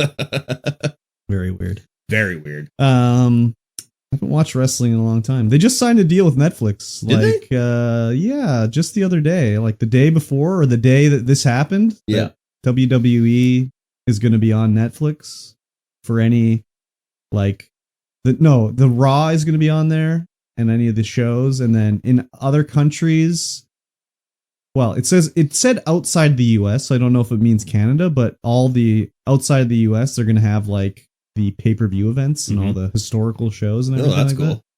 I was like, oh, that's interesting. But I mean, does that mean outside of Canada too? Yeah, who knows? Probably not. Probably not. So, all the work guys, Mhm. like the old work crew, that they're just hard into it. wrestling? Yeah. Oh, really? Every Friday they gather to watch Oh. WrestleMania. Oh, like or not WrestleMania, but Raw. Raw. Isn't that Thursday? Or maybe they changed it. Whatever the Friday show is. Okay. It might be. They all get Raw. together and they watch whatever it is. And it's wild. I couldn't even name any wrestler besides Kenny Omega. That's like the only wrestler I know. Yeah. I don't know any now. The only reason I know Kenny Omega is he's a big gamer and he was in Yakuza like a Dragon Ishin. That's like a guy you can recruit with like Rahu Kali and what's her name from Vishojo. Nice. Yeah, it's been so long since I watched the wrestling. Yeah. Do they have historic episodes and stuff on there? Like WCW maybe? I don't know. That'd be cool. See the episode of WCW Thunder that I'm in the crowd in? Yeah. Yeah. You got a sign? Well, I did have a sign, but like when we went there, it was me and my buddies, and I made a big bed sheet and I wrote on it, I think back in that era, Hunter Hearst Helmsley or Triple H, he said like he'd always be like, Triple H is that damn good. Mm-hmm. That was his like catchphrase. And he's not in WCW, he's in WWE. So I wrote on this giant banner, Lance Storm. He was a Canadian wrestler. Yeah. Is that damn good? And it was on a bed sheet and I hung it over the railing. But we were like on the wrong side from the cameras and everything that. But while we were waiting for the show to go, we were like, hooting and hollering up there. And the promoter came up to us and was like, hey, that's your sign? And we're like, yeah. And he was like, who are you here with? And I was like, all my friends here, whatever. He's like, yeah, come with me. We're going to go down. And I was like, oh, well, okay. And they put us in the second row. Nice. Where the camera points over the stage. Yeah. Or the stage over the ring to us there. But he didn't tell us that he was moving us down there. So I didn't bring the sign. Oh, of course. Because it was tied to the railing. Yeah, yeah. So anyways, we got on. Nice. Didn't bring the sign, though. But then we were doing chants and stuff like that. Because it was like when Kevin Nash was in the WCW, but we were chanting like Diesel, like his WWE name. We're like, Diesel, Diesel. And the other thing too was like there was a match between Mean Gene Okerlund and one of the Nitro girls. Mm-hmm. And Mean Gene comes running out and he's wearing like a Camel's Blazers jersey. And we're like, yeah, all right, woo. And then the Nitro girl ran out and she was wearing a Blazers jersey as well. And we were like, who are we supposed to cheer for? We're confused. Yeah, so one of them needed to be wearing a Kelowna Rockets jersey. Yeah, exactly. Then we would have known. Exactly. So anyways, it was I'd like to see that, but I've never been able to find that. Yeah, that'd be funny. That'd be fun to see. Copy of that. So I've seen a few wrestling shows. I also went and saw like Raw or something in Vancouver. Or maybe it was a pay-per-view. I don't even remember. But that was interesting. Yeah. The Rock was there and everything. So. Nice. They did a bunch of stuff after the show ended too. They stayed in the stage and Rock did this was like the Rock era where he would talk about like he would smell like the Rock is cooking, but he also did a whole thing where he would be like, well, I smell pie. What kind of, it's like, is it apple pie? No. Is it cherry pie? No. And then he eventually, it's poontang pie. What the hell? Yeah, it's just ridiculous. It's the Attitude Era, man. I mean, if you're smelling that on stage, there's something wrong. Yeah. Something wrong. Well, you got to smell what the Rock's cooking, you know? He's cooking poontang pie? Yeah, and you do the people's elbow on you. Get out, get the fuck out. Yeah, so wrestling. Gross. That was the Vince McMahon era. Yes. Yeah. Speaking of eras, we're in a new one. Oh, wow. Eras. It is the AI era. But you know what? Before we even talk about the AI era, they talk about Taylor Swift in eras too. It's every album is a different era. Oh, yeah. It's like 1989 era. But we're in the AI of the Taylor Swift deepfake era. Yes. Not too long ago. A couple days ago, in fact. Yeah. X/Twitter was slammed with so much explicit Taylor Swift AI generated. Was it explicit? Some of it was. I don't know. I mean, there were boobs. I saw boobs. Sometimes. Is that explicit or is it just art? There were no. It might just be art. I saw no vagine. There was no vagine. I saw no. There's no nipples. No penetration. No pen. A pen. There was some offensive artwork though of her like with her boyfriend and like her holding a non-white baby, implying that she was impregnated by someone else, I guess. Yeah. But so there's a lot of AI pornography basically of Taylor Swift. Yeah. Which was scrubbed from Twitter, and now you can't even really search for her on Twitter anymore. Yeah. because I guess they can't control I don't know. They can't scrub it from the platform. So rather than having to go through manually deleting it, they just won't let you search for her on there anymore. Yeah, they look, I seen them. I seen it. Yeah, we seen all of them. We seen all of them. We were sent them by our researching friend, Pixacat. She's all on the what do you call it? The online drama. Yes. And so obviously these were done on like someone's private AI installation. Like they have their own whatever Dolly. Yeah, and that all that's open source, so it's super easy. Super easy to do. Yeah, because Dolly will not do that for you. No, and it wouldn't look as realistic as these did. No, these look very. That's the other thing too. These were trained on millions of pictures of Taylor Swift, but they probably were also touched up. Afterwards. Oh yeah, probably. Because there was only a few times where I was like, that guy's hands are not proper. Oh yeah, this one has. They're grabbing her butt, but their fingers are going inside her butt. Like not her butt. Wait a minute. Not her butt, but her like inside the flesh of the cheek flesh. In the ham hock. And they're just like going straight into them. Yeah. And I was like, oh god, that's He's just grabbing really hard because she wishes her ass was this juicy eyebrow. She's upsetty spaghetti about it, obviously. And so is apparently the White House. Well, I mean, they're talking about, I know, wanting to do some sort of law or whatever to blah, blah, blah. But that's, what could you even do as a law? Yeah, right. Like it's hard to do. But this reminds me of the early internet era where Alyssa Milano had something very similar happen to her, where people would just Photoshop her head onto like porno pictures. Oh yeah. And she went in front of Congress and spoke about it and wanted to get them offline because she was like the number one target of that back in the day. Yep. It was crazy. Similar thing here, except now with the deep faking, it's more realistic. Like in the backwoods era of early photoshopping, it'd be like they barely, match. Or you had to have some artistic talent to get. Well, even then, it would be like a low res face picture on like an HD in air quotes for early internet picture. So it would a 320 by 200 interlaced image, exactly, on top of a 640 by 480 interlaced image, exactly. So they didn't look that good. I was trying to think, like, what if I was a famous person and something like that happened? I don't even think I would give a fuck. No, you'd be like, well, that happened. They're not real. No, they're not real. So, okay, whatever. And you can't even mistake them for real. Well, a really stupid person. A really stupid person might be able to. You're giving the world way too much credit when you think some people don't think they're real. Yeah, I guess. I guess I'm trained in the technique of spotting AI images. Yeah, but like, people are fucking stupid as shit. Oh, so there's some people that think they're real. But I mean, what's it?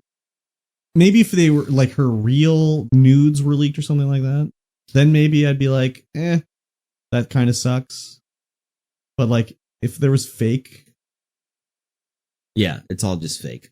I'd just be like, whatever, that sucks, I guess. I mean, of course, we are of the male persuasion, so we can't really speak like that. But I mean, yeah, for us, it's just like, it's whatever. I guess I don't have to. Yeah, I guess I've never had to worry about being observed as a sex object. So I've never had to deal with that in my life. There's someone out there for sure. I mean, but on the scale of the Taylor Swift, yes, where it's like you're famous and that's, whatever. Yeah. So it's wild. Excuse me. Pretty crazy. Yeah. There's some of the, the Muppets going to town on her and that as well. Well, that's the whole point is, and I think it only came about because she's dating a football guy. Yeah. Well, yeah. Like most of the AI images is her in like red paint with the football crowd. Yeah. Getting, touched and stuff. Yeah. And then there's other ones where she's just like in the trash with Oscar the Grouch. Oh, she's a garbage person. And then Kermit. Well, what's wrong with that? I'd like to be photoshopped with Kermit. Yeah, hell yeah. Yeah, I mean, I'm not a huge Taylor Swift enjoyer, but I don't find her distasteful or anything. No, like she's that. definitely not distasteful. I think maybe she thinks a little highly of herself, perhaps, but lots of famous people do. We are in a generation. We are in an era, the Taylor Swift era, where Taylor Swift is the queen bee. Yeah, I guess that's kind of like maybe that. Yeah, she has had no negative really. No, not really. Like nothing negative has really come out against her. She's just doing the best, I guess. Yeah, she's kind of like still she can do no wrong. Yeah. Much like Beyonce. Mm-hmm. They're kind of just like, rabid fans. Though I think Beyonce, it's kind of turning on her a little bit now, but yeah. I don't know. I don't really have a like specific thing, but just sentiment has not been as positive with her. I don't know why. Maybe it was the Malibu thing. Was she involved in the Malibu thing? What's the Malibu when they thing? were no, was it Malibu or was it in Hawaii when they were like her and Oprah and The Rock were, or was she involved with that when they were trying to get donations to help people?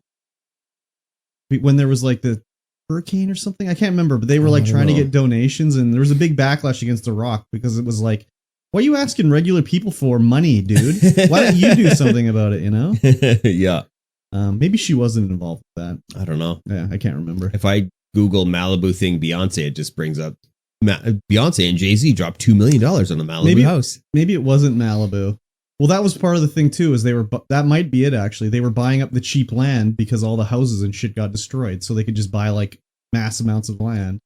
I don't know if it was her though. I can't remember. I know Oprah was in on it, so. Anyways, yeah. I'm sure the public will turn on Taylor Swift eventually. Yeah, who knows when? Who knows when? Be a long time. She's been around for a while now. Yes. No real negative repercussions for it. Not that she deserves anything, but I think she's a fine songwriter, I guess, and fine singer. Yes. But I just don't need to shake it off with her, I guess. I guess not. Did she sing that song? Yes. Okay. It's a good song. Is it? Yeah. Okay. Perfect. Yeah, I enjoy that song quite a bit. The only one I know is about her getting a kiss or something like that. She sings a lot about that, doesn't she? Probably. I don't know. Or I'll Be the Princess or something. I don't like a lot of her music. I mean, it's serviceable as music in the way the music It's goes. not enough bleeps and bloops. Not enough bleeps and bloops for me. But Shake It Off that's a real good song. Okay. That's probably my favorite of hers. All right.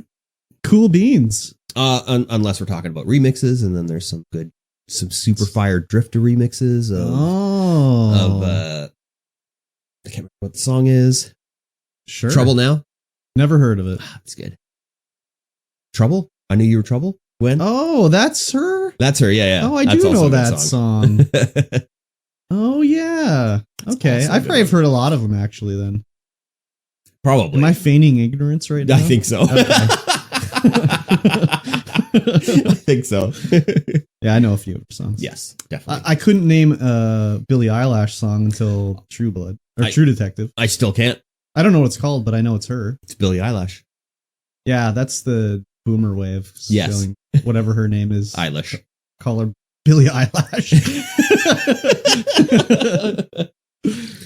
I prefer it that way anyways. Sorry, Billie. She's listening. She's 100% listening. For she loves this podcast. She loves us. It's good.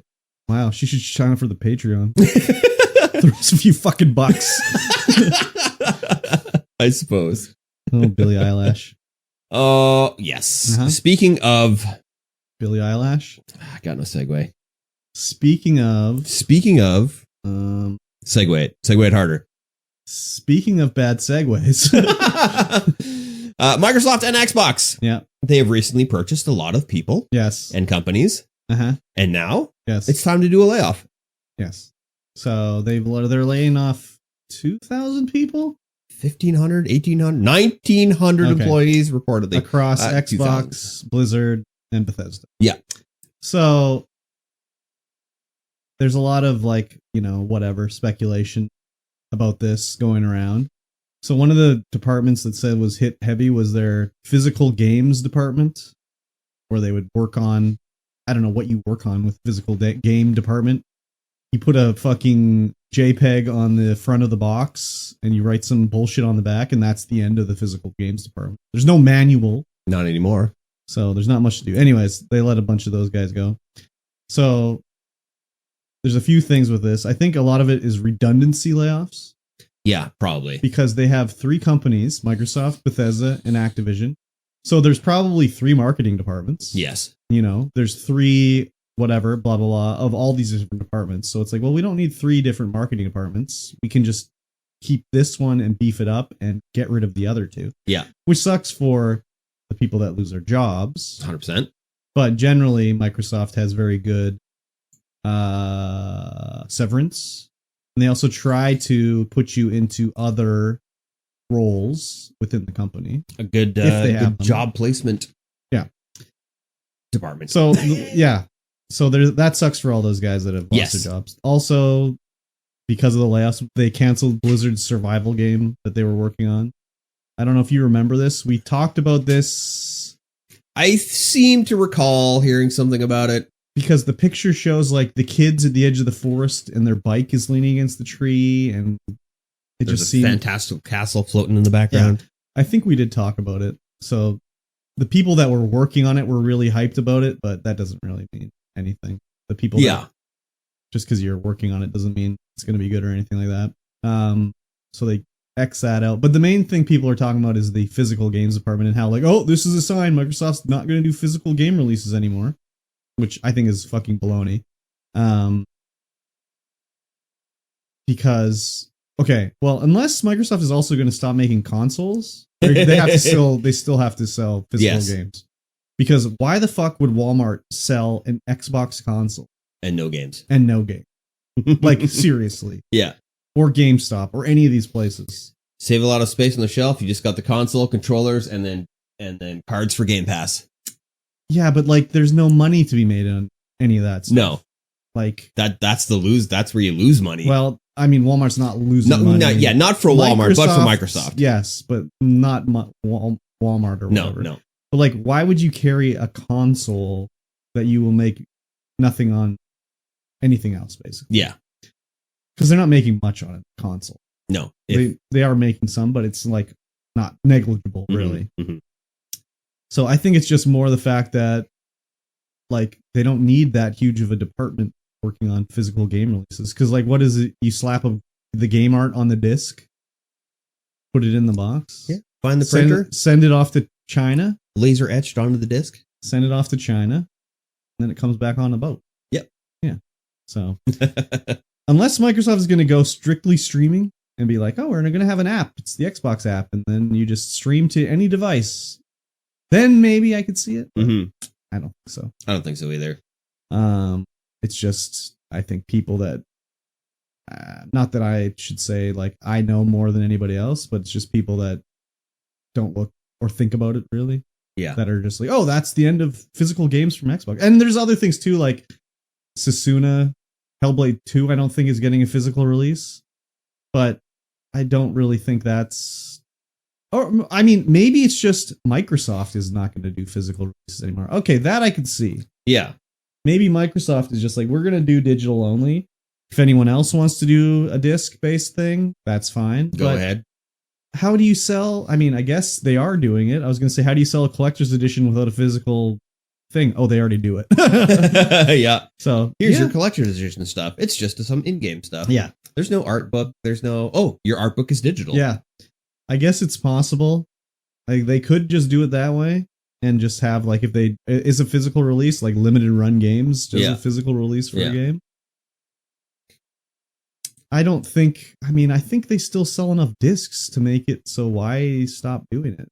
You know, it'd be interesting to see the stats on that. Like how many discs Walmart is actually selling to. I don't think Walmart releases any of that info. I don't think so either. Like when they do like the sales, like ESRB sales, not ESRB.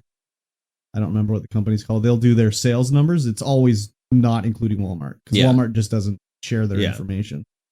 But you think about other places where the internet sucks. Yeah. It's like, I have to download a fucking 60 gig game every time. Yeah.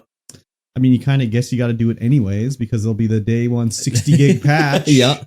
60 gig game with a day one 60 gig patch. Yeah, so Here's half the game on disc. now I'm torn on it. Maybe it is possible. It is possible. I don't think just- it's happening now. I just don't really see it either. Because there's too many places where, like you said, the internet is a big factor. There are too many places across America where the internet's just garbage. Yeah, and I'm just thinking America, but that's not even considering like South America, Africa, parts of Asia, parts of Europe. Like, that's just not a thing that they can just. They have dial-up basically. Yeah, essentially. You want to play Take games a fucking there? year to download, man. Yeah. Or if you're on Starlink or something like that. Yeah. Or just even in Australia. Guy. So we'll see what happens anyways. Yeah. Yeah. I don't know. It's getting to be close to the time, I think, when we're going to start hearing about not next gen, but like half gen updates, you know? The PS5 Pro. Oh, yeah. The Pro Xbox style. Series XX. XX. Stuff like that. Yeah. And then they'll go to the XXX. Ooh, erotic. Spicy. Yeah, Spicy Xbox. Not that I think they really need it. Like, my Xbox Series X is still like super fast and like whatever, you know? Once you get that SSD in there, it's just a whole new thing. Well, even an Xbox One X was still kind of slowish. Yeah. Like, did it have an SSD in it? I don't know, but I'm just talking about even the menus and stuff like that. Whereas the Series X is like boom, processor boom, boom. couldn't handle the Xbox architecture. I would hope that the fucking system could run the operating system, but I don't know. Yeah, I remember it being pretty slow when I was playing it. The only time I ever played the One X or the Xbox One, just the Xbox One. Yeah. I was like, "Oh, this is not good. Yeah, this just feels like a 360 has been dialed back a little bit." Well, that was because it had the fucking all the bullshit for the Kinect in it, probably. That really hampered the system at the start because they had to reserve like 4 gigs of RAM to operate the Kinect or some bullshit. Yeah, so that's wild. But yeah, That's PS5 wild. Super quick, you know. Yep. And the graphics are still like. Is there anything PC wise that is that much better than Xbox or PS5?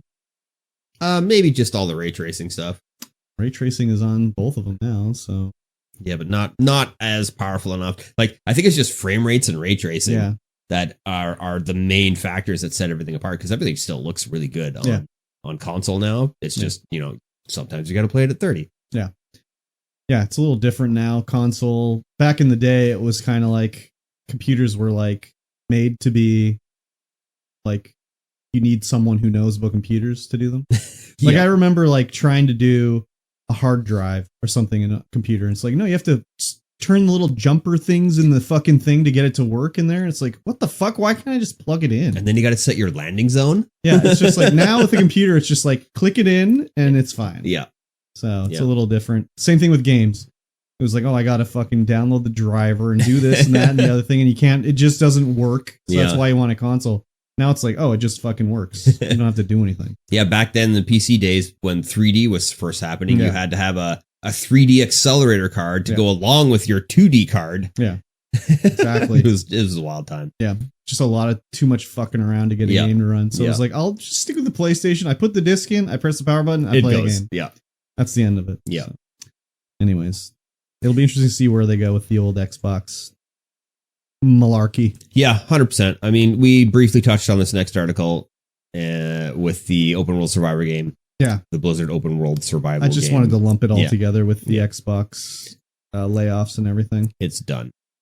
Do we need another survival game from Blizzard? It seems like all the best survival games are just coming from like small companies that do it on a limited budget and get it done. Whereas like, you know, at Blizzard, they had to have a meeting every day. Like, well, what's the color palette going to be? Production update meeting. Let's go. Oh, you know, like, should we use a pickaxe or should we just use bombs?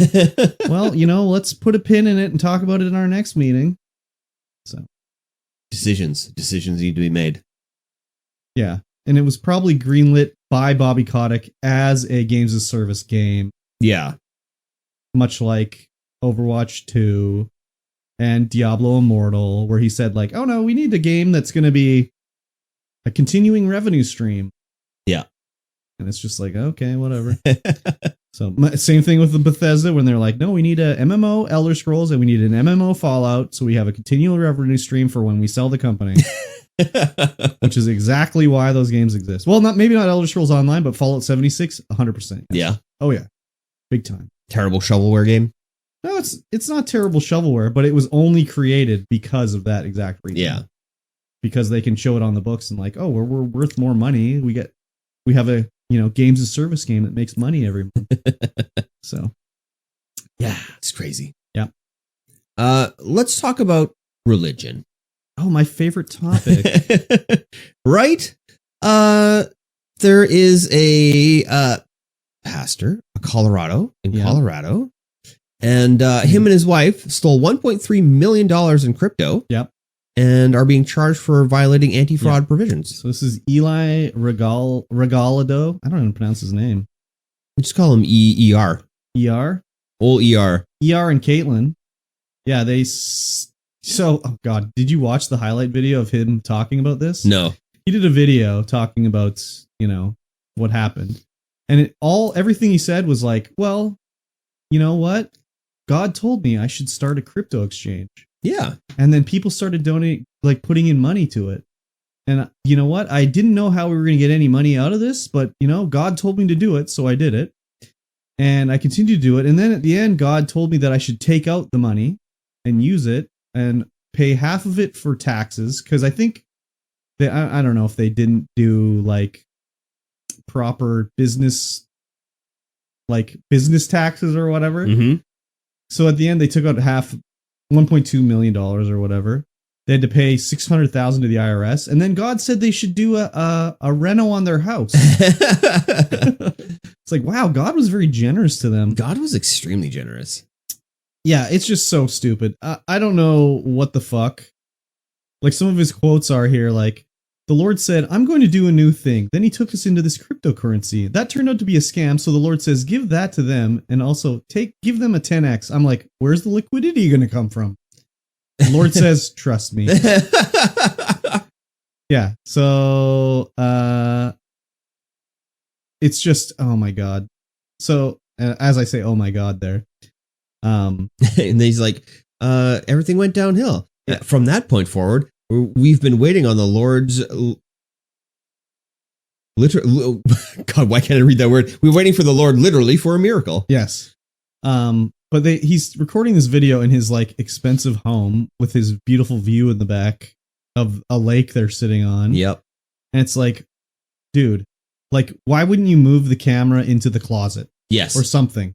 I don't understand. Like, obviously, he is deluded. And a buffoon, yes. And also, like, thinks he's above the law.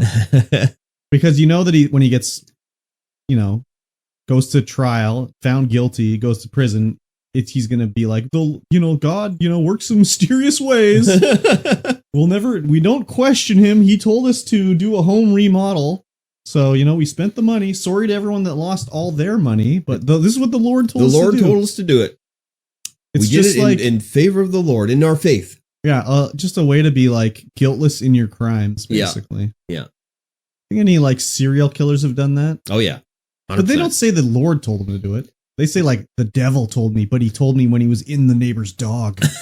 I mean, Jesus and the Lord make you do some crazy things.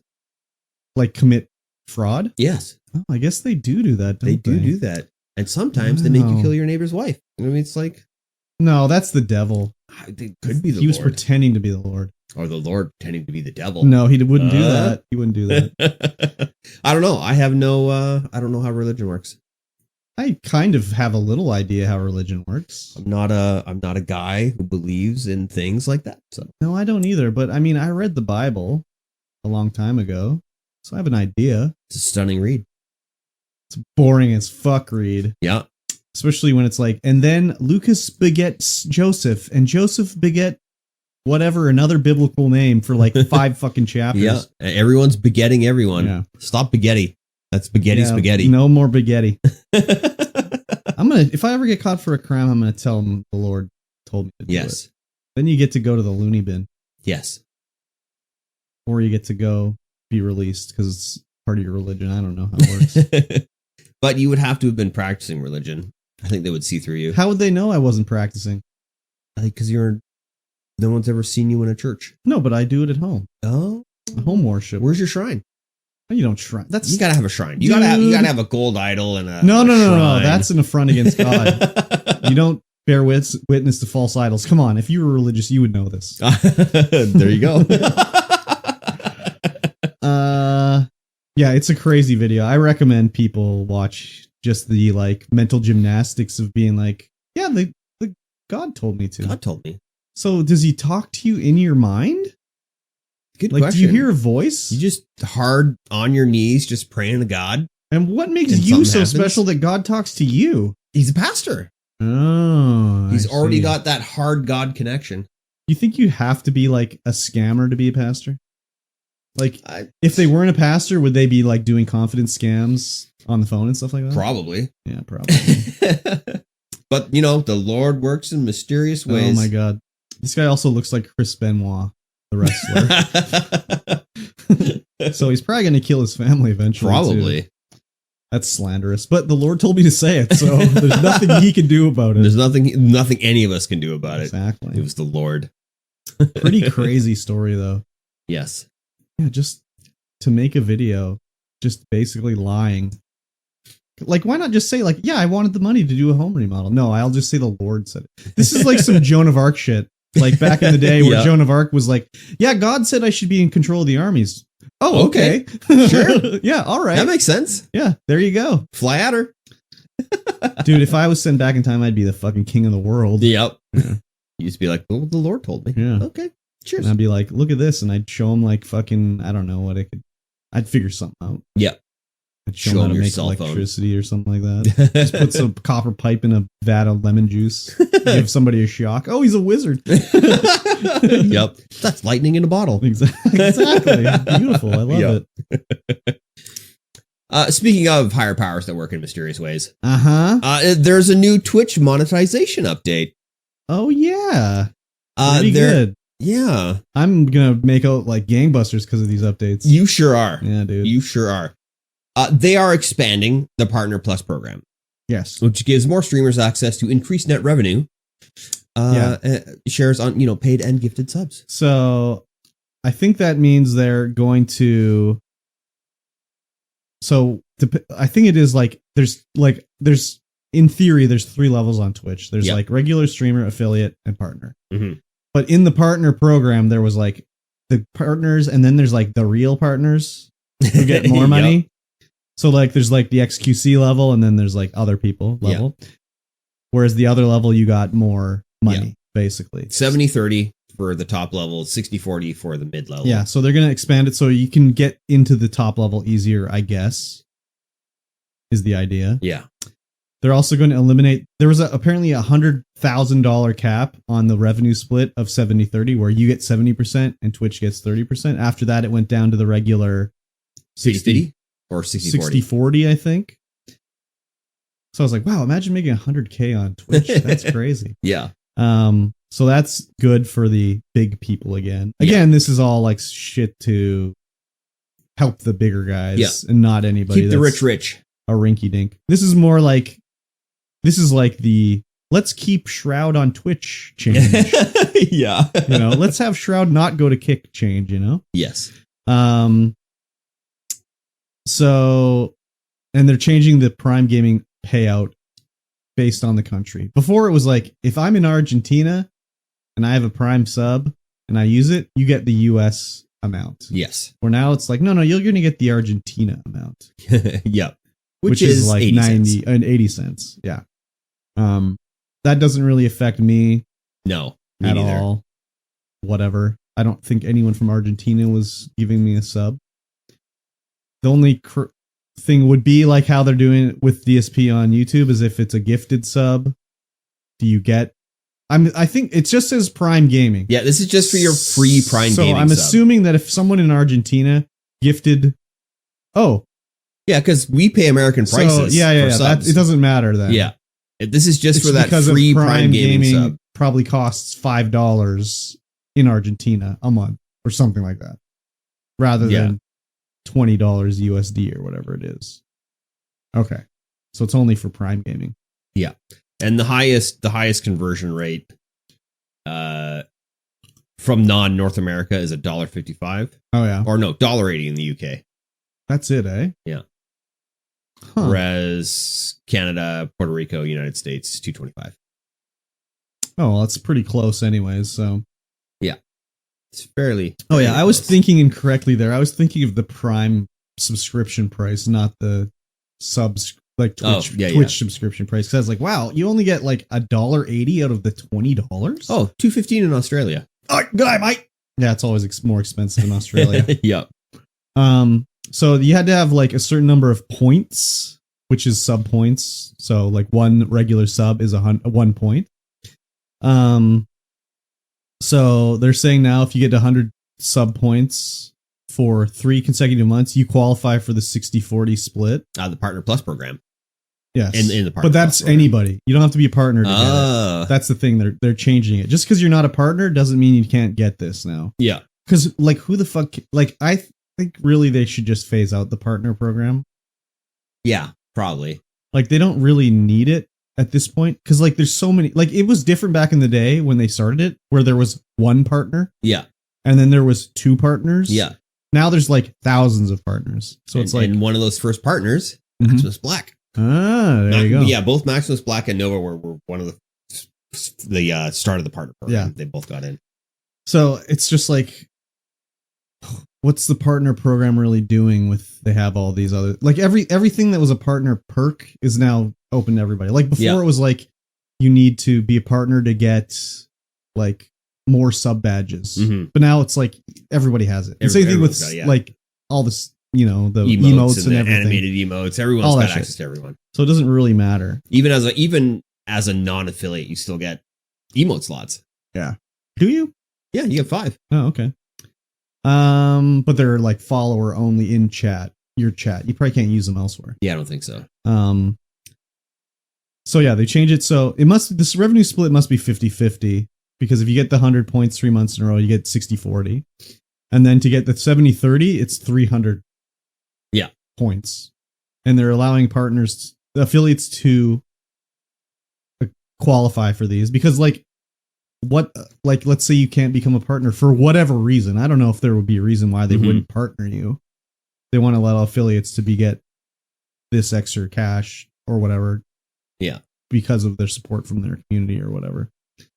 So they're changing the name of the Partner Plus program to just call the Plus program because it doesn't involve partners anymore. And it starts in May. So pretty interesting anyways.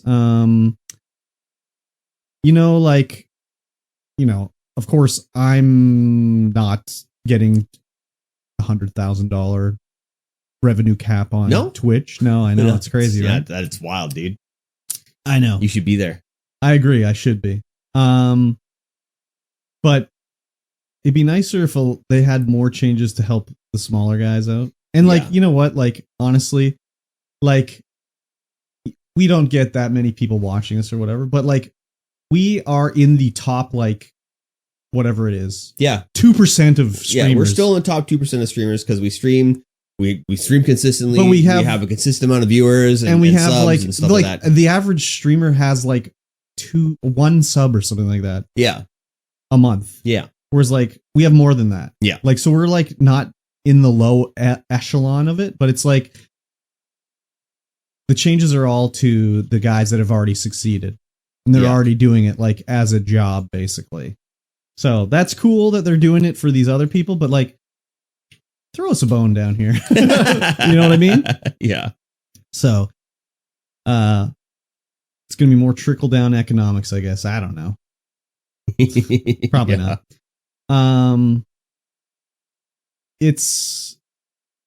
They're really, I don't know if they're scared of what's going on with Kick and all the other streaming platforms, YouTube, but they're doing a lot of changes to keep people on Twitch. Yeah. Like the whole multi-streaming thing, this money thing, you know, when they're trying to let people basically do softcore pornography. Yeah. They're just trying to keep everybody on Twitch. Yeah. And it also doesn't help that recently they laid off we didn't talk about it, but they laid off 600 people. Oh. Last week or the week before. So yeah. A lot of changes going on in Twitch land. Yes. But like, what are 600 people doing at Twitch? I don't know. Like, I'm looking at my social blade right now. Yeah. And in July of last year, Yeah. I lost 34,117 channel views. Okay, on YouTube? No, on Twitch. Oh, crazy. What does that even mean? Oh, that's because they removed the channel views. Oh. Yeah, that's not a thing anymore. Oh, okay, yeah. So I lost, my grand total was 34,000. Yeah, I lost that was how many views your channel had in its lifetime, and then they stopped doing that. Yeah, they just got rid of that. Zero across the board, 0, 0, 0, and then negative 34,000 and 0, 0, 0, 0. Yeah, that's when they removed that stat from Twitch. Because it was like, what the fuck cares how many people viewed your channel? Right? Doesn't mean anything. Just like followers, it doesn't mean jack shit. Yep. If a follower cost money, then it might be something of value, but it doesn't matter how many fucking followers you have. No. Except for two people that, I don't know, like, don't know what that means on Twitch. Because, like, a lot of the, like, joining, like, the Epic partner program for Creator Club or whatever the fuck code thing is, it's always based on followers. Oh? Yeah, weird. Like, when I tried to sign up for it, it wouldn't let me. But you have to have 10,000 YouTube subscribers. Yeah. It's like, that doesn't mean jack shit. Sure doesn't. The only thing that matters is how many views you're getting. Yeah. How many people are watching at the time. Followers. Oh, yeah. Followers free. That doesn't take anything. No. So. It takes time to get a view. Yeah. People got to commit. Exactly. Got to get in there. Why the fuck would you watch this? Yeah. Cool. Speaking of Epic. Cool. Are we speaking of Epic? Yeah. Oh, yeah. Yeah. You were just speaking of Epic. Yeah. Fortnite. That is an Epic property that is epically done epically well. Yes. On Epic. Sure. It used to be a game that you could play on Apple devices. Yeah. And then iOS removed it because they were doing some shenanigans in the background. You could buy your V-Bucks not through the iOS store. And Apple was not happy about that. Which is part of their contract. It's part of their contract yet. And Epic was like, nah, we're just going to circumvent it a little bit here. So then they're like, nah, you can get the fuck off iOS. Yeah. And then they're suing each other. Yeah. Because Epic's like, no, we're trying to be customer friendly. And Apple's being the big bad guy. Yeah. And Apple's like, well, you signed the contract, so get fucked. But because of the European Union. Yeah. And the new Digital Markets Act. They have to allow alternate marketplaces on their device to sell it in Europe. Yep. So, yeah, there's going to be Epic is going to be bringing the Epic Store, I guess, to iOS. So it's coming back. It's coming back, baby. On the phone. You're going to be able to get your Play Store, your all the stores on iOS now. Yeah. So it's a win for consumers. 100%. And it's a win for 10-year-olds with no console. Yep. I mean, you could still play it on your phone if you already had it. Yeah. Or you jailbroke your phone, I guess. Put it on there. But I mean, I wouldn't want to play Fortnite on a phone, but that's just me. But yeah, they're not doing it in America because America has no law. But I would not be surprised if America has a law shortly. Yeah. To be like the same thing. Usually takes a little while for America to catch up to Europe. Well, yes, because there's less lobbying in Europe and it's way more consumer focused in Europe. Yeah. Which is the way it should be. Shouldn't be fucking company focused about profits and bullshit, but America loves profits. They do love profits. Because there's a lot of things they did. Like, I think also Apple has to use USB-C. Yep. In Europe. They can't use here now too, because it's easier. Is it here too? Well, yeah, there's no point in changing the manufacturing to put in the regular thing. Yeah, so I guess all new Apple products now will have USB-C everywhere. Yeah. So that's another plus for consumers. Don't have to buy that damn cable. I always thought that was fucking stupid as shit from Apple. Yeah. Like I get an iPod and has this fucking weird ass like long it's like, why not USB, man? Yeah, everything it's USB on the other end. There was a time, in the early days of cell phones where everyone was using whatever proprietary thing that happened. And then everyone standardized for like the past 10 years or whatever to USB. To USB, whatever. Either micro or mini. And it took Apple a court ruling in Europe to be like, you have to use this. Well, connector. it's because they could sell you an Apple cable. Yeah. That's like 100%. the thing. But it's kind of crazy that when cell phones first came out, it was like everyone had their own fucking connector. It was wild. I remember at the store we had like it was like a charging kit, and it had like 10 different adapters in it, so you could like plug in whichever phone type you had. Yeah. It's like, holy fuck, dude, that's crazy. And it's crazy how long it took us to figure out USB-C. Yeah. Like, why wasn't the first person making the first USB like, oh, you know what it should be? If you plug it in upside down or right ways up, it'll plug in. Yep. But no. And even after that, they got USB mini and micro, and they're all fucking like, no, it has to plug in the correct way. Yeah. Only the correct way. And then they finally were like, oh, USB-C. What a brilliant idea. God damn. Yes. Anyways, Europeans, enjoy your Fortnite. I'm not going to play it even if it was available. I mean, I could play it right now. Yep, you sure could. I'm not going to. Yeah, well, we're not. We're not phone gamers. We're not. Apparently, Harmonix or whatever are doing like Rock Band in Fortnite. It's a Fortnite festival. Mm-hmm. But you can't use a controller. Like a guitar controller yet. No, it's been out for a couple months now. Because I heard about it and I was like, oh fuck, let me get my guitar. But no, it only uses a keyboard. Yeah, so far, lame. Well, I'm sure if I plugged in a controller, I could probably remap everything. Yeah, I would imagine so. But I want it to be like it figures it out on its own. Yeah, don't want any shenanigans. Just get it done. So I was like, oh shit, maybe I will install Fortnite. So eventually, I'll install Fortnite. Then you can play Lego Fortnite too. So you'll be too busy playing Pal World. What should I play, Lego Fortnite or Pal World? Pal World. Yeah. No one's playing Lego Fortnite anymore. As soon as Pal World came out, it's done. Well, there's other survival games I see people playing now too. Enshrouded. So. Yeah. I don't know what Enshrouded is. I see a lot of people playing it. Yeah. But, yeah. Don't know. Interesting. Yes. It looks interesting. Ladies and gentlemen, Game Club. Yeah. Each week, we play a video game. We play a chapter, a segment, or a timed interval of that game. And then we talk about it live on stream. Yes. And on the podcast. Yeah.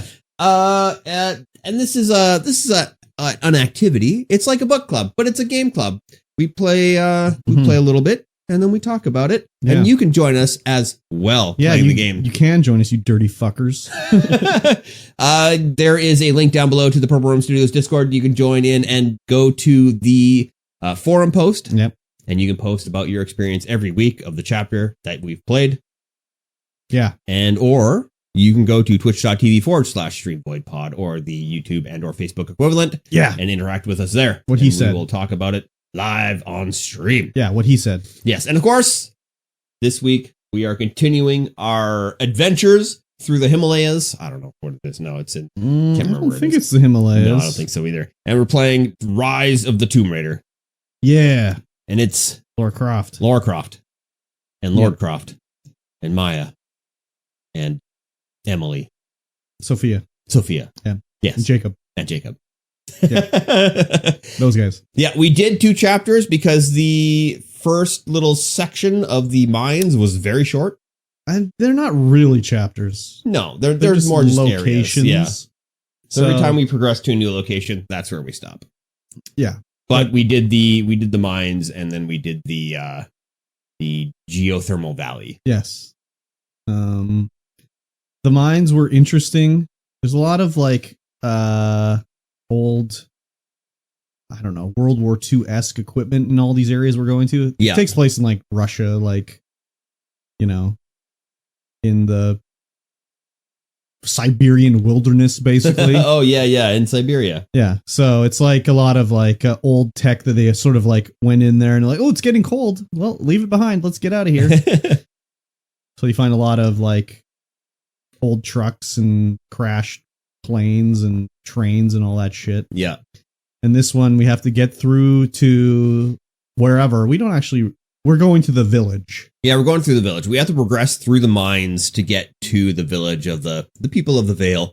And that's all we know, really. Yeah, essentially. They've been living there in the valley, protecting the source and or the other stuff that the what's his name? Prophet. The prophet. Yeah. Has left behind. Yeah. He's not Jesus. He's not Jesus. He's just the prophet. Yeah. Generic prophet. 101. It's pretty sacrilegious what he's doing, though. Yes. The mine was cool. I liked it. I could see it on the map. Like, I was like, how am I going to get up to this area? I know there's a treasure up here, but maybe I have to go another way or whatever. Yeah. And you do like wrap around the whole area, underneath, above, and you end up in the same spot. Yeah. I murdered a lot of guys. Yes, So there are much a lot of murdering. guys here to murder. Oh yeah. I've been headshotting them with arrows nonstop, dude. I love it. Yeah, it's a good time. They're so like, oh, we're under attack. Look around, get shot in the head again. It's pretty fun. Stealth arrows. I did. I died a couple times to jumps. Yes. Like, oops, why did Laura not grab that? I swear I jumped the right way. I did a few exploratory jumps. Like, can I grab this? Nope. Yeah. Sure can't. I did die to. Eventually, we fight our way through, and we come up out of like what's a well, kind of, into the first area. The main giant chamber Yeah. with the giant And there's a guy with openness and a door. a shield that comes out to fight you. Oh yeah. And the first time, I was like, I accidentally grabbed the bottle, but didn't make it into a Molotov, and I just threw an empty bottle at him. So I didn't really do anything. No, you just got them covered in alcohol. No, I don't even think there's alcohol. I think it's just empty. But anyways, so they killed me. So the other guy up top is like chucking grenades at you, and like it's just mayhem. So I died there. I retried it, and then I grabbed the bottle again, but I missed throwing it. So then I was like, fuck, dodging around. I'm like, where are these grenades coming from? So I saw, there's guys on the ledge up here attacking me. So I'm like, stood still and just started shooting them. Mm-hmm. And they're like, grenade! They threw a grenade. And the guy with the shield was so stupid, he just like walked on top of the grenade. So he got blown the fuck up. And then that I got through there the second time, thankfully pretty easily, because it was a pain the first time. Yeah. This area, this is the first area that you go through where there is a tool on the ground. Oh yeah. That was the thing. Immediately you find like the upgrade tool. Yeah. So I was like, oh fuck. You can purchase it from the outfitter back in like. No. You can't? No, that's the next upgrade tool. Oh. Yeah. Yeah, so when you're doing your weapons, there's and your upgrades, there's one tier of upgrades and then another tier, there's 4 tiers of upgrades within that, and you need a different tool to do each different tier. But as soon as you unlock that tool, then you can use that tool for the second tier, which is the one we're on. I think it doesn't matter which tool you buy, it'll just unlock the next tier. Oh, okay, yeah. Because I didn't even see that other tool until I went back this time. Oh. Because I was like, I've got some coins, I'll go buy something. So I'm like, I'll get the like laser sight for my machine gun. And yep. So I finished and I'm like, what's this over here that I never looked at? I'm like, it's the fucking tool. I spent all my goddamn coins. I knew that tool has been there the entire time. And I'm like, I kind of want the tool, but I kind of don't want the tool. I want these other cool upgrades first. Yeah. But now I'm like, crap, I need the tool. Yeah. So I didn't see it till after I bought an outfit and the fucking laser scope. So I had no money left. So I was like, fuck. That's unfortunate. We also got the combat knife in here. Yes. So the combat knife let us cut rope, which I don't know why I couldn't just use an arrow. I can skin an animal with an arrow. Skin an animal with an arrow, but I sure. can't cut a rope with it. Anyways. You can skin a whole bear with an arrow. The bear takes a little longer to skin than the other animals for sure. But after we get through here, we end up in the geothermal valley, which is like paradise in the mountains. Yes. There's all sulfur water everywhere, but it's warmed everything up. Mm-hmm. And we're going to prepare to fight the Ruskies with these fools. Trinity. Yes. Are they Ruskies? Well, I guess, I don't know. Maybe. They're mixed. Yeah. But before I did that, I was like, well, I'm going to go get those treasures that I saw earlier in the game that I couldn't get with my combat knife. And then it was like, oh, whoop-de-fucking-do. Who cares? Are those treasures ones that actually show up on the map as treasures? No. Yeah, I didn't think so. They're not. I think they're just like caches. Yeah, it was like I opened the one. It's like, I got 2 nuts. Ooh. So I went down and got the raft one where you have to like cut the rope of the raft and then you float over to the thing. I didn't go back and do that. Well, and then there was the little mini sawmill ones, you know, that there was the platform you could cut and it would drop down. And then there was that other one that's hanging there. There's the big platform and then there's a little box hanging. And I was like, how the fuck do I get the little box? Like, what the fuck? I cut down the other one. It lets me do it, but I'm like above it looking, what the fuck do I do? And then I was like, oh my God, do I just burn this fucking thing down? So I found a bottle, threw a Molotov at it, and it burns and falls to the ground. Oh, there you go. Oh my God. So, but yeah, it was like nothing again. But it was funny when I went to that one. I just ran up, jumped up, climbed a ladder, stopped, looked around. Where do I climb to get to the top? And then I get to the top and I hear a guy like, hey, what's going on with the our preparations for whatever we're doing here? And I was like, are there just bad guys below me? Yeah, they actually respawn. Yeah, but they didn't see me when I was just running around the whole area. You're just turboing around, climbing up on stuff. They're like, whatever. So then I was like, oh, is this a bad guy? And I put my arrow over him. I'm like, that turned red. Turned red. I shot him all in the head. Yeah. Yeah. So that was a little like disappointing. Yeah, I unfortunately didn't have a lot of time to. I didn't either. I played for I had a lot of time, but I chose to play Power World instead. Oh, yeah. And the finals. I played for like 2.5 or 3 hours, something like that. Yeah, so. I did that about as well. I was gonna, because I played on Saturday after I dropped the wife off ice fishing. Yeah. And then I played a little bit, got all the way through, got my finals dailies in and stuff like that. But yeah, when you go into the Geothermal Valley and then you pop the map open, you're like, this is a big map. Yeah. That's a big area. So my thought was, okay, I need to get through this area. So let me do the main story and then I'll come back and clear up anything that pops up, which I did.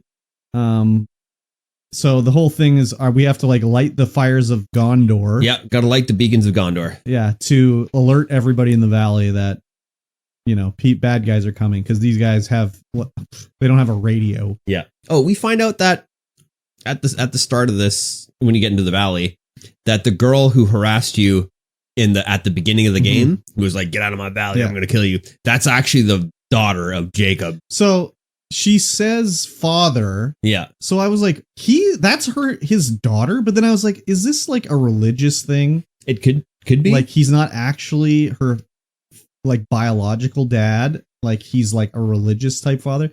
Because I kind of get the feeling like, you know, they're making Trinity off to be like bad guys, you know, like they're executing people and everything like that, you know, take no prisoners.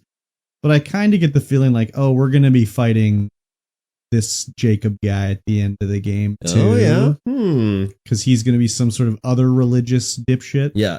Because we're helping the village now, but they're also not willing to help us find any of the stuff that we're looking for, because they're there to protect it. Yeah. They don't want anyone else finding the source. And we find out in this area that there is an atlas that is essentially a map to the source, to the city that has the source within it. Yeah.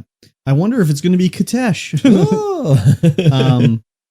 So we have to go through, light the fires of Gondor. We have to climb a tower and light it up, which was, I mean, Loris just doesn't jump where you want her to go sometimes. Or she won't, like, use her axe and grab the thing properly. Yeah, sometimes, yeah. And I'll just fall to my death and be like, Laura, what are you doing? But it's okay, because you, like, spawn, like, right there. Yeah. So it's fine. But it's just like, I did not jump like that, Laura. Like, come on. We get to now this tower we're gonna light on fire is a massive wooden structure that's on top. It's a stone structure with like wood platforms to get up, but the tower on top is a huge wooden like spire to light on fire. It's a one use deal. There's no way they're going to be able to get wood back up there to light the fire. You jump on the crane at the end to light it up. Oh, yeah, that's right. So, they could do it again. They could do it again. But, like, yes, it was like, wow, this is a lot of work up here. Find the controls to use the crane. Well, it's manual, of course. Yeah. You gotta, like, spider climb your way up there. You're tied to a chicken. So, did you pick up a chicken? I did not pick up a chicken, no. One of the missions is like, put the chickens in the corral. I was carrying a chicken around by his feet trying to find a corral, but I couldn't find it. I didn't do any of the side quests in there yet. I found a few, but I didn't do them. So the first one I found was like there's these red and white targets that are swinging in the wind. Oh yeah, I saw one. So underneath the bridge. I shot that one with my bow and my gun and everything. I tried to set it on fire. Maybe I didn't shoot it with a regular arrow. Maybe that was my problem. Oh yeah, when we get to the top of the tower to light the fire, we get the fire arrows, ability to make fire arrows. So it's possible I didn't use a regular arrow because I did shoot it a bunch and nothing happened. I shot one with a regular arrow and nothing happened. Okay, so that's not. Something should happen. Yeah, I think something needs to trigger. Maybe that's what it was. Because I found another one and I was like, well, let me try to shoot this one, and I hit it with an arrow, and it immediately was like, oh yeah, shoot all the targets. Oh really? Yeah. Huh. So there's 6 targets. Yeah. But the one I was trying to shoot was under a bridge. Yeah, me too. And I couldn't hit it. Well, I hit it, but nothing happened. Because when I put my arrow lined up on it, it turned red. Oh. And I would hit it and nothing happened. So I guess that one doesn't trigger it. Yeah. I don't know. Okay. But I did another one where I had to shoot some drones. Drones? Yeah, there's drones scanning the valley. Oh, interesting. That was after you do the mission where you have to get them into the crypt or whatever the fuck it's called. No, no, it's not the crypt. It's the catacombs or whatever. I can't remember what they call it. I can't remember either. Something similar. You have to like break in there and blow Necropolis. a door. Necropolis. You have to blow a door open, which I didn't realize was like the end of the area. Yeah. So I played it for a little more, and then I was like, wait, where am I? It's like, oh, I've gone too far. I played all the way until above Laura's head it said the Necropolis, and then I was like, okay. Oh, I didn't see that. I must have missed it.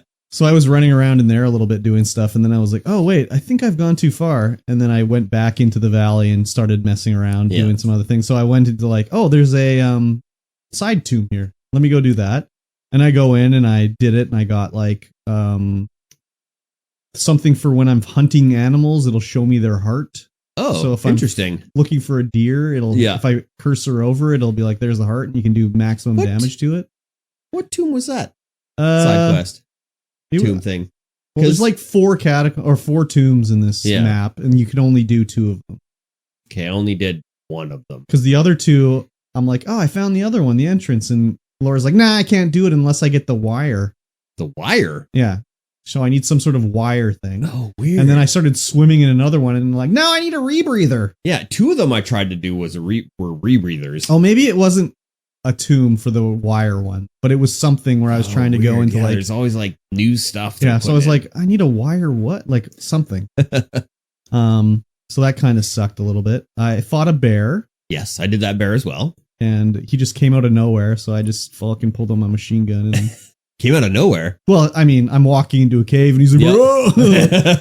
So I could hear him snuffling about. No, I didn't hear him. So I pulled out my gun and just unloaded like 100 rounds into him. What else was going on here? Yeah. After you go back into did you go back into the valley? You just stopped. No, I stopped as soon as I hit the thing. And then when I play it again, I'm going to go back into the valley and start doing stuff. The valley's a little more burnt the second time. Oh yeah? Yeah. It was not as nice to look at when you go back into it. It's too bad. Yeah. It was cool when you were like doing the fight to like get him out of the valley, when you're like making your way down to where everybody is, and there's like the helicopter shooting missiles and they're like blowing up and stuff. It looked cool as hell, but again, it gets to the point. Well, maybe it's after your point or whatever. No, it's at the end of the what was the area before the geothermal valley called? The mines? The mine. Another thing at the end where it's like, you better run, Laura. Everything's falling down around you. Yeah, there's like, a lot of that. This is like, there's been too many of these. I think they're fine. But it has no impact now. I'm just like, oh yeah, shit's exploding. I'll jump. Fine. Who cares? There's 2 in the mine. Yeah. There's one at the start and one at the end. Yeah. Yeah, you're right. Yeah, it's just like, these are losing their impact for me.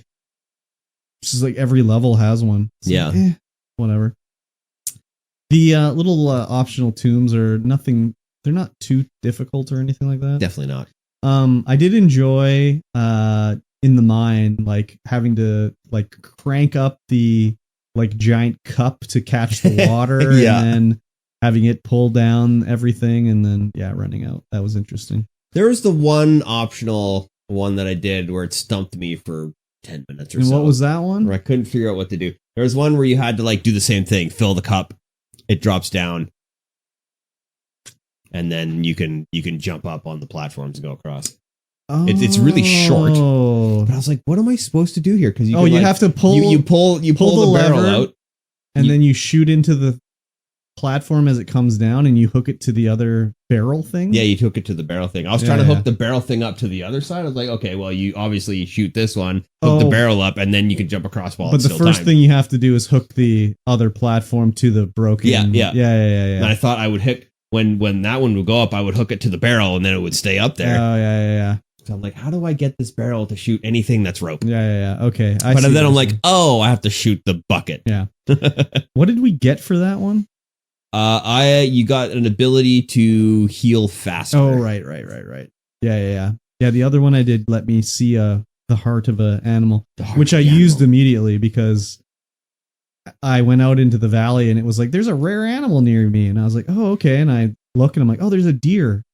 And I'm like, it's far away. But the deer just always, doesn't matter what you do, it just runs away. Yeah. But he ran so far down and he stopped. And I was like, oh, I can barely see its heart. Can I hit it from here? And I hit it right in the heart. One shot. Nice. Pretty good. Nice.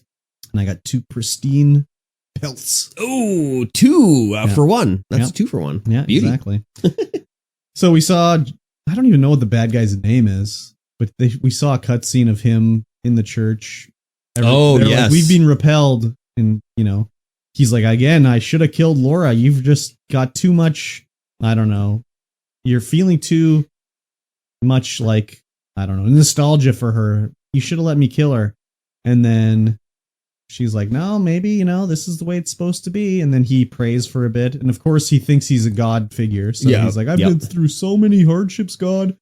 What are we going to do here? And he's like squeezing his hands really hard and his self-inflicted stigmata starts to bleed. And he's like, okay, I guess we're going to do it with blood.